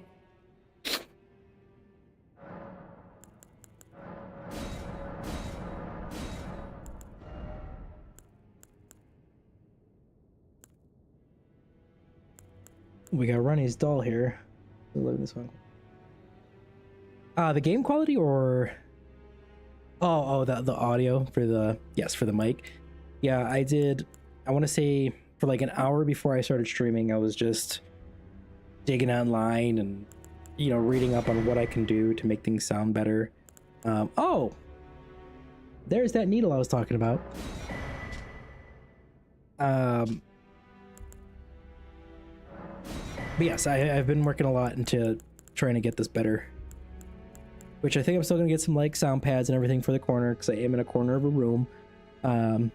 To kind of minimize the echo a little bit more. But I think for now it's at a good place where I don't want to mess with it too much anymore.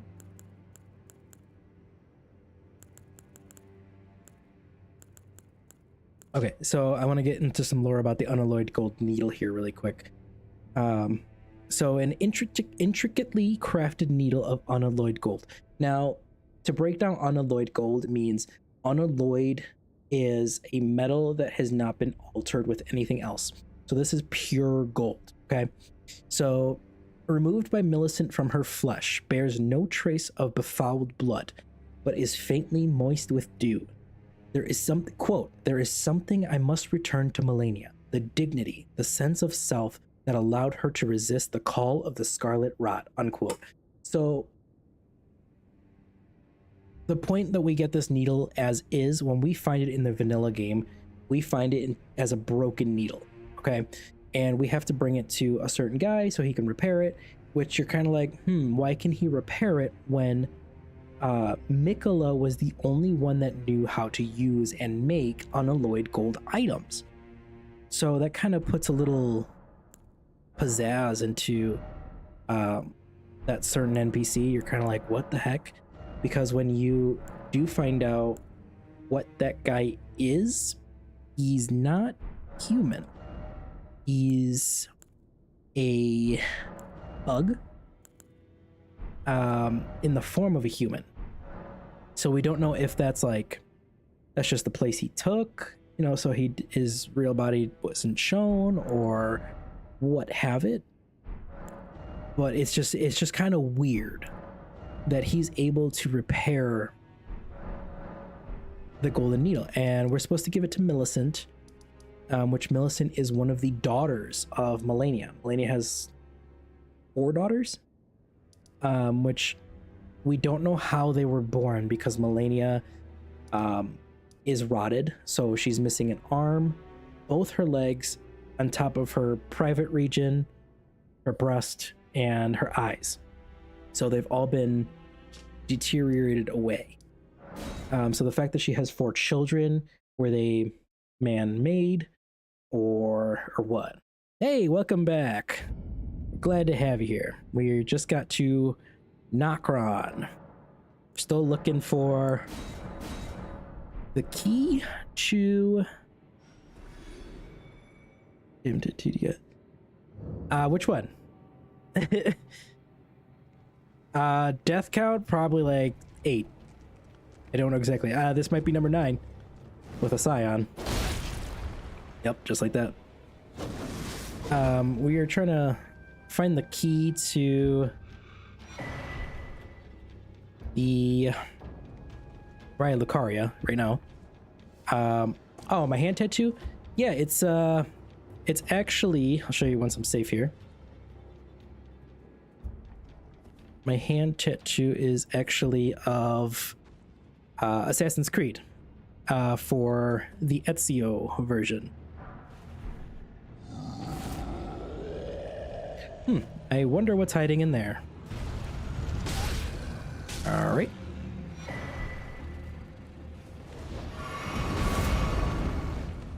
Just 8, I think. Not 80. I hope it's not 80. We've, I've died a few silly times, mostly due to gravity on my fight with quote-unquote Margit. It wasn't actually Margit, it was... Ow. It was first phase Rykard. And I fell off the map twice. Oh! Just the fire giant. Whatever. No big deal. Okay. Doesn't notice me yet. This will be fun. This is a really small area to fight the fire giant. Oh, oh. Sir, thank you.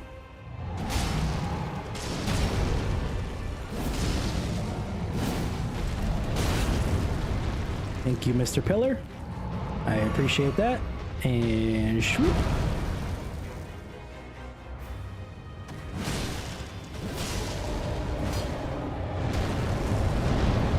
Whoa. I don't know where you're rolling to, sir. Oh, I rolled too early.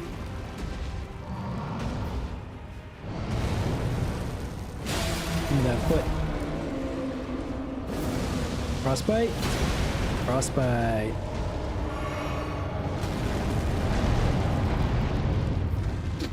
I don't think he'll have a second phase on this fight, which would be very nice.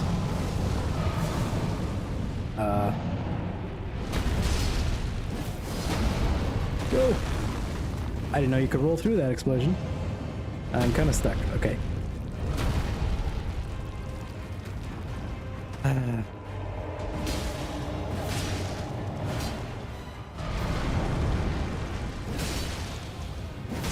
You know, I really enjoy this randomizer, but things like this just don't make sense. This is a tiny area for this monstrous man. Ow. Alright. Can't see what you're doing, Mr. Fire Giant. Okay.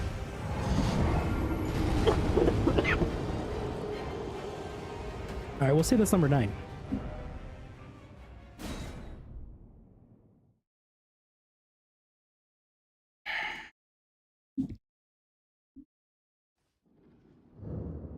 Oh boy, okay. So we don't have a lot going for us right now in terms of talismans, weapons, armor. So we're just winging it. The troll has a crazy aggro range.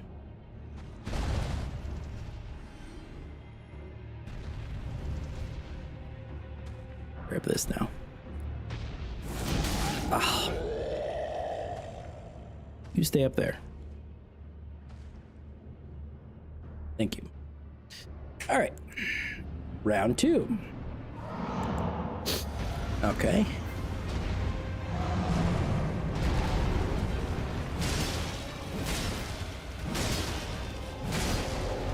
I gotta somehow keep him over here, away from those pillars.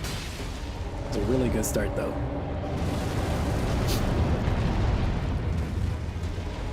Rolls right into the pillars.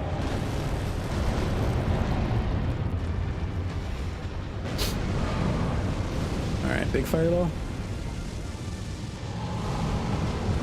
Big fireball. Oh, that was cheeky. Wow. It his little fire blast between, or I should say behind his giant fireball.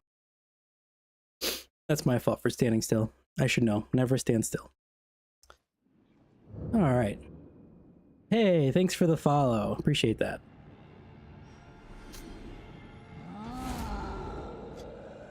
All right, this fire giant's gonna cause a little bit of a problem for me here.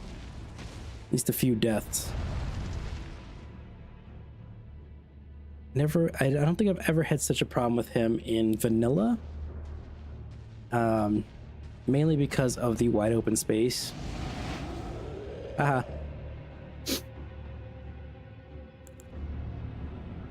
But here we go.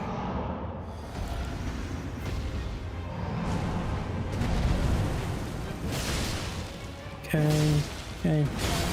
Go. Frostbite. Nice.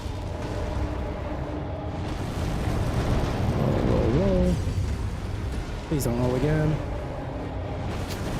Roll again.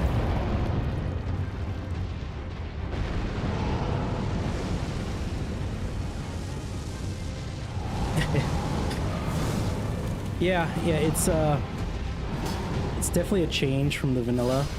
I have about 700 hours into vanilla. And it's never, these guys have never posed a problem, but in different arenas, they really put you to the test.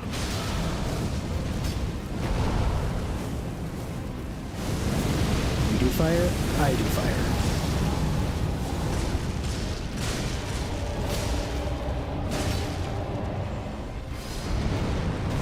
Ooh, I didn't even notice that fireball.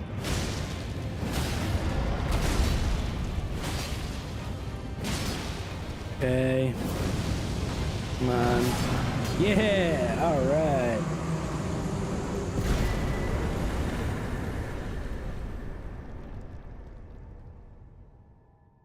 Hell yeah. Oh. See, and that's one thing that does suck.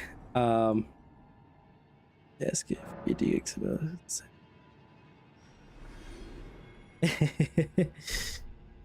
yeah, I've actually, you're not the first person to ask me about the designs, which is really neat.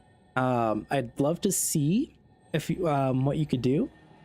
Really interested in upping my, my promotions and my designs and whatever, just to kind of see, ooh, don't fall. Just to kind of extend. Nice. Melania's armor. Kind of extend the audience and look a little more professional and things like that. But yes, my YouTube side, I am streaming on both Twitch and YouTube. I finally figured that out, so that's a good step. This is only stream number 4 for me altogether. So I'm still learning, chat. Bear with me on all these.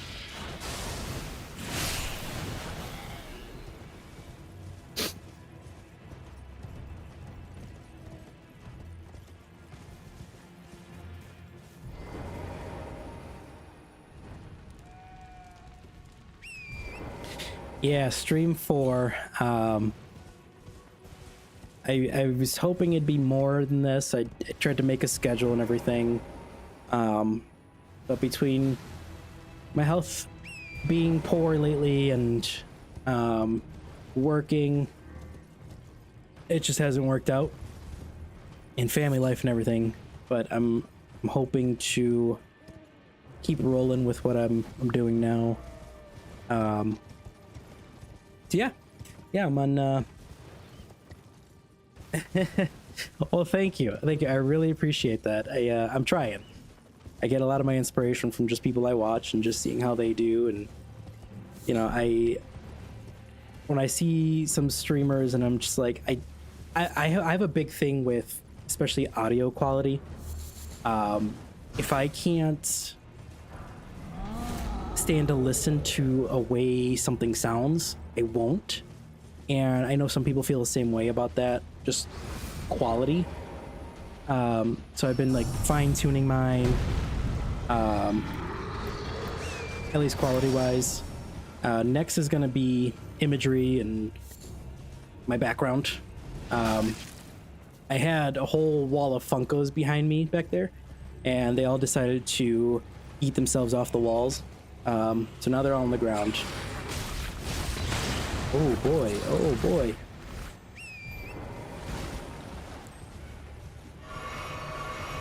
Yes, I am willing to accept any tips and tricks. Yeah, I'm on Discord, I'm on Instagram. All my usernames are the same as you see, icon_scout. Thank you. Yeah, I got a lot of pictures and stuff on my left side here. On this wall, but they're just out of frame. Like actually right here I got the JoJo's mask from season 1. I don't know if you're an anime fan. I got that as a gift. It's probably one of my favorite art, wall pieces.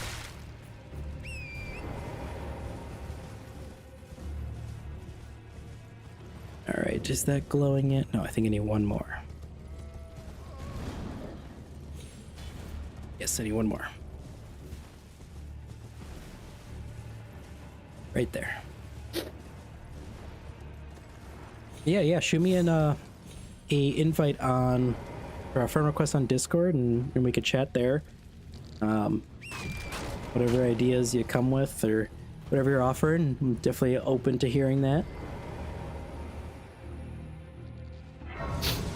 We're gonna de-aggro some of these enemies here. Oops.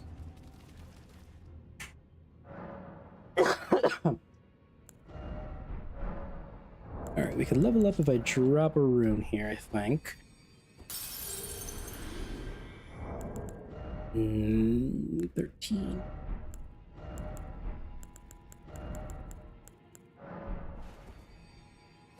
Oh. Let me take a look here.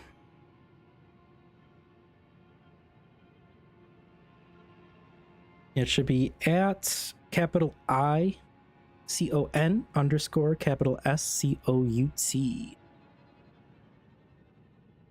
Yeah, if you want to share yours too, that works great. I'll add it when I get a moment here.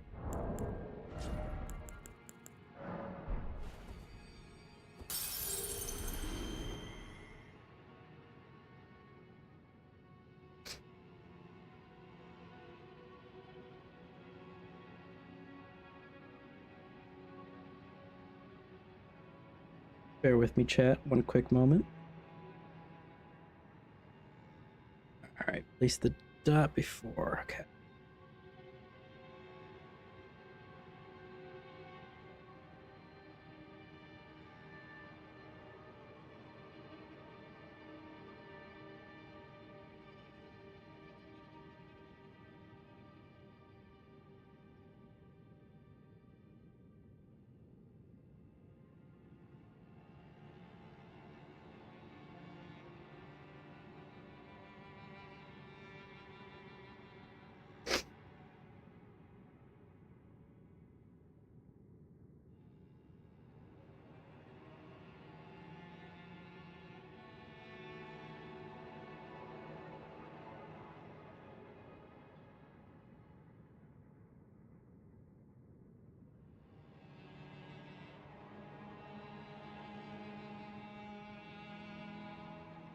Okay, and I believe I sent it over.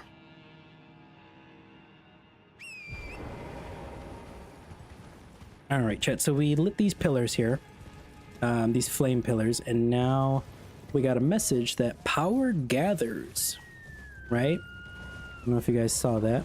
Power gathers. What could that be? Maybe it's the dead moose.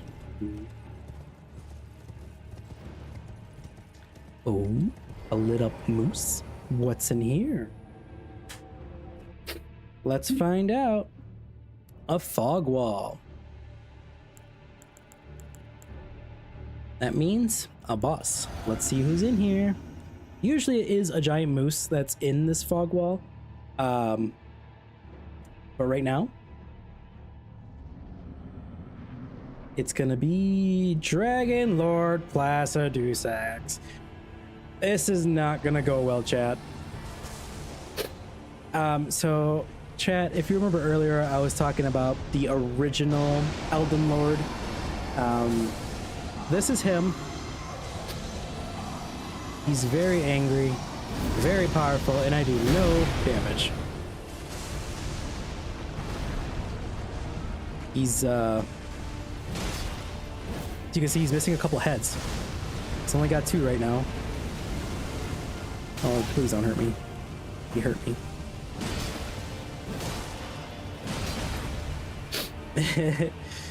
Yeah, this is, at least the arena is relatively big for him, which is nice. If it was a smaller arena, I think I would be a little more upset. This is okay. Nice dagger. But I'm stuck. There we go, right in the eyeball. Nice beat for this. I love Lies of P. I cooked through that game as fast as I could. I do want to do a second playthrough. But I kind of got... Oh, this is the hard part. I kind of got turned off by it just because they did patch it and make it easier. So, and originally when I played it, I didn't have that much of a problem difficulty-wise. There was only one side boss that I had trouble with, and it was this lady that like duplicated herself after mid-phase or something. But she wasn't even a boss. But yes, the music in that game is incredible. The atmosphere in the game, just everything. Oh, come on. Where'd you go? Ah. AoE. Whoa.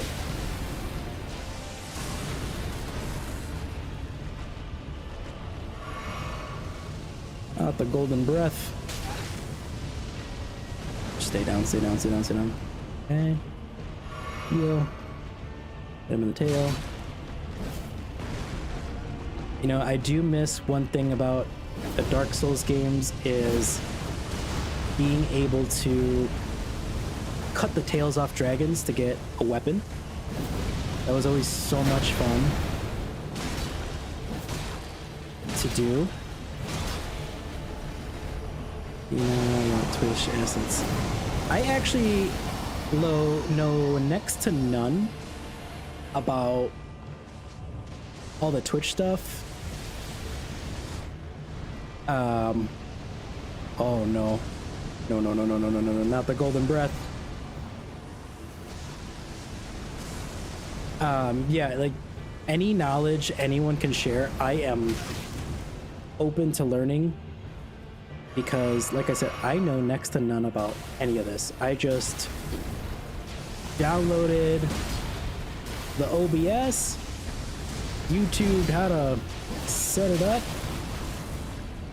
and started streaming. Alright, can we just say that I just first tried Dragon Lord Placidusax, and I was dodging everything like there was no tomorrow? I am pretty impressed with myself right now.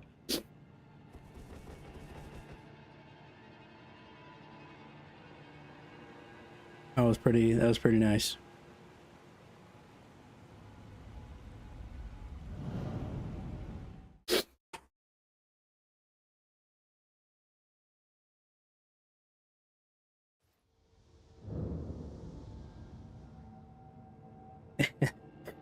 Thank you.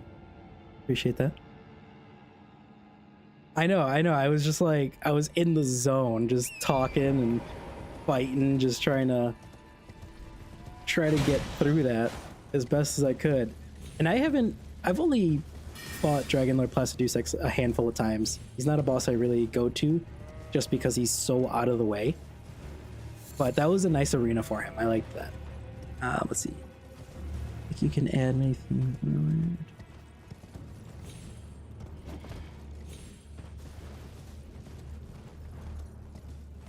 Oh yeah, I have seen that, like when people like subscribe and like people send stuff or things like that. Yeah, I have seen that where like banners across the bottom or top or whatever.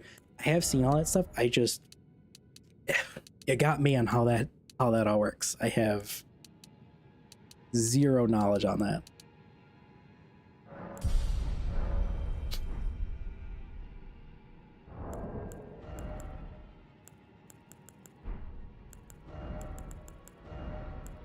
All right, we are, and I could put that on, but then I'd take more damage. I guess we're okay with what we have right now. Strength is nice just for the physical stuff. All right. Go here, and I kicked off our horse. Here. Yeah, no, definitely. I'd love to take a look at that. Did you get my... Ooh, it's number 7. That's a good find. But did you happen to get my Discord invite? And a 6. Oh, man, we could +7 this weapon right now. Ooh, unless we die. Yep, awesome. Yeah, I'm actually going to end the stream here soon. In the next 20 minutes. And then after that, I can hop on over Discord and chat more with you about that.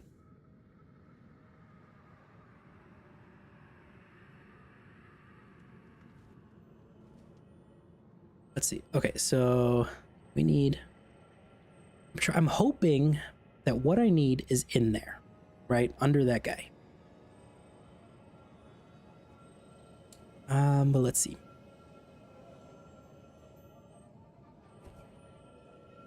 Just gonna sneak our way in. Yeah, I'm usually, I get all the notifications on my Discord to my phone, so I'm, I see them. Just right now it's kind of difficult, just because I'm trying to barrel through this game, this randomizer, but I'm stuck at finding a key in order to get into Raya Lucaria. And I also don't have any great runes because those are random too. So I can't even get into Lydell.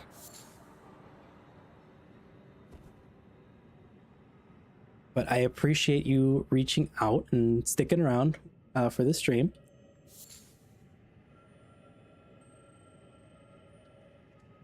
All right, here we go. Hand it. Wow, that's useless. What's down here? All right, no one special. Oh, I fell. Excuse me, pardon me. Just gonna go get the Site of Grace over here.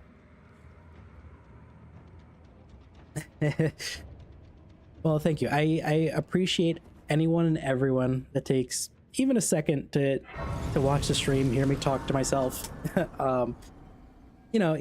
Even the kind gestures, like, I know you're trying to work your business, I'm trying to do mine, right? And it's nice. It's nice that the community comes together, whether it's for the good or the bad, but I do enjoy, especially the communication back and forth. It's nice to not just have to talk to myself the whole time. I have really high social anxiety, so doing this kind of helps me a lot, just because it's always the Souls games that really stretch the community out.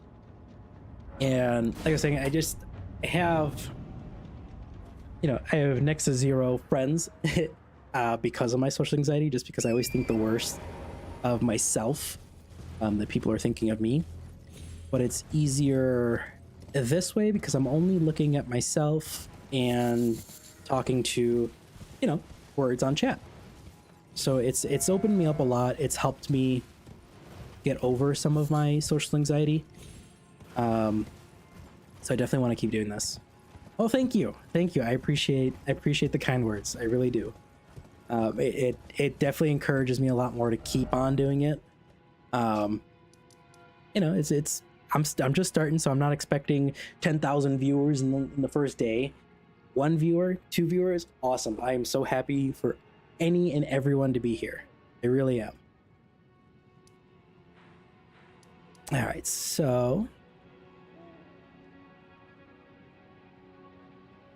yeah, thank you. Thanks for stopping by, and I hope to see you whenever you come back.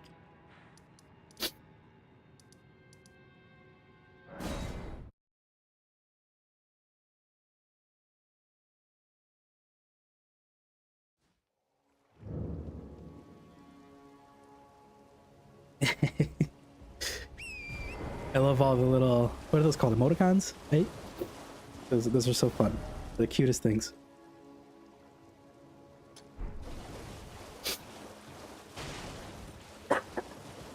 Excuse me.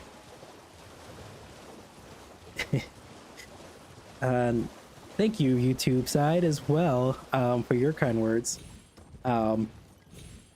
It's nice that someone else enjoys hearing me talk as much as I do. As much as I hate hearing my own voice, I can't hear it now, so that's a plus for me.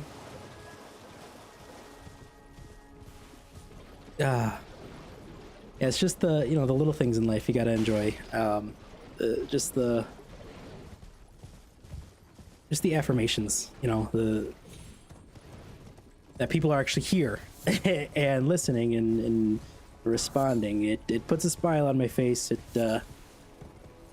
Even if you don't come back, I am 100% okay with that. I get that.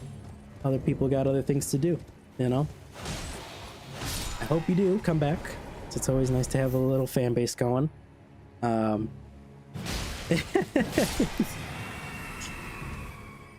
not trying to make anyone cry. No.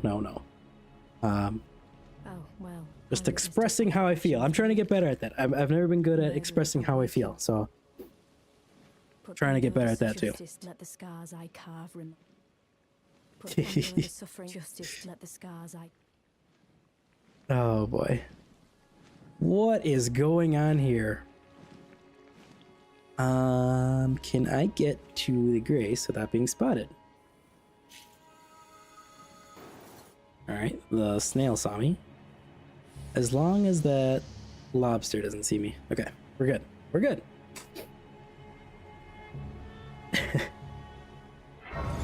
Alright, gonna go up here, talk to this guy. Hopefully he gives us something. That was a really good miss.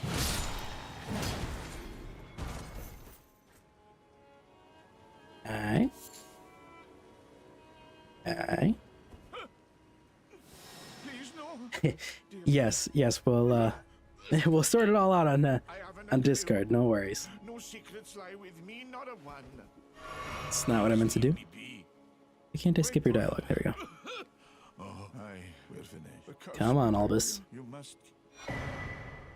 Yes! Chat, we found the key. It was right under our noses. I'm sorry for yelling. That is so exciting. Albus, you are the GOAT. Oh, man. Let's go. And he's dead. Bye, Albus.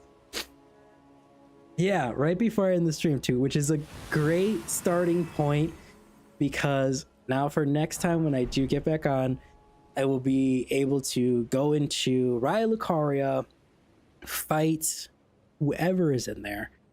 It's probably going to be an annoying 2-phase boss, just because Renala is 2-phase. But we'll see. We're going to go over here and... Oh, that's Wormface.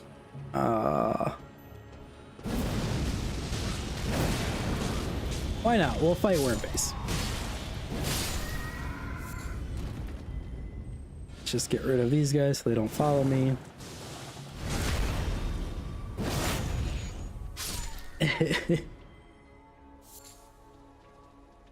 All right, there's Wormface.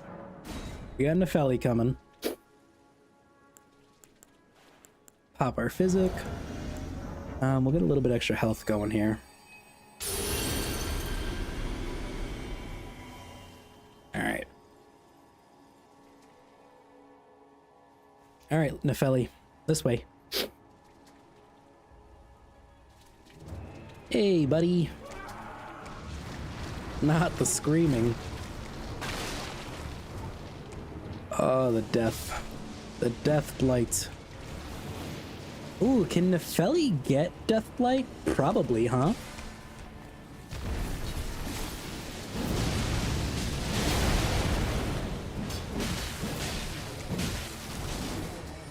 Oh, I forgot he can grab too. Go!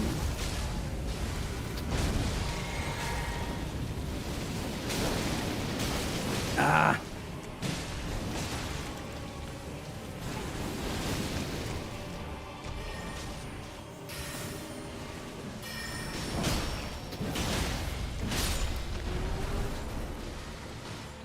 Alright. He's dead. Good way to end the stream. Heck yeah, guys. Heck yeah. Somber 3.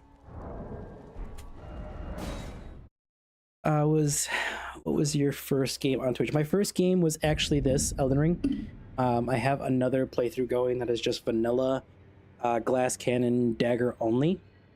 But I finally ended up, so I finally ended up doing the randomizer for the first time. I've put about 700 hours into the game, so I kind of wanted to mix it up a little bit, see, really test my skills on this game. So that's what I've been trying to do with this randomizer run. That's where I'm gonna leave it today. Just so I know I can go. 700 hours. I know. I need to touch some grass.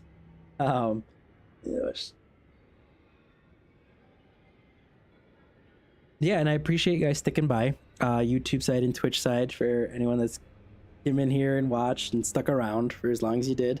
I really do appreciate you guys. I will be back on my schedule. I have set for Tuesdays, Thursdays, and I believe it's Sundays, I think. Usually at around nighttime, but things might change just depending on work schedule and everything. If I'm able to go back to work, things like that. Like I said, I have some health issues right now that I'm trying to get sorted out.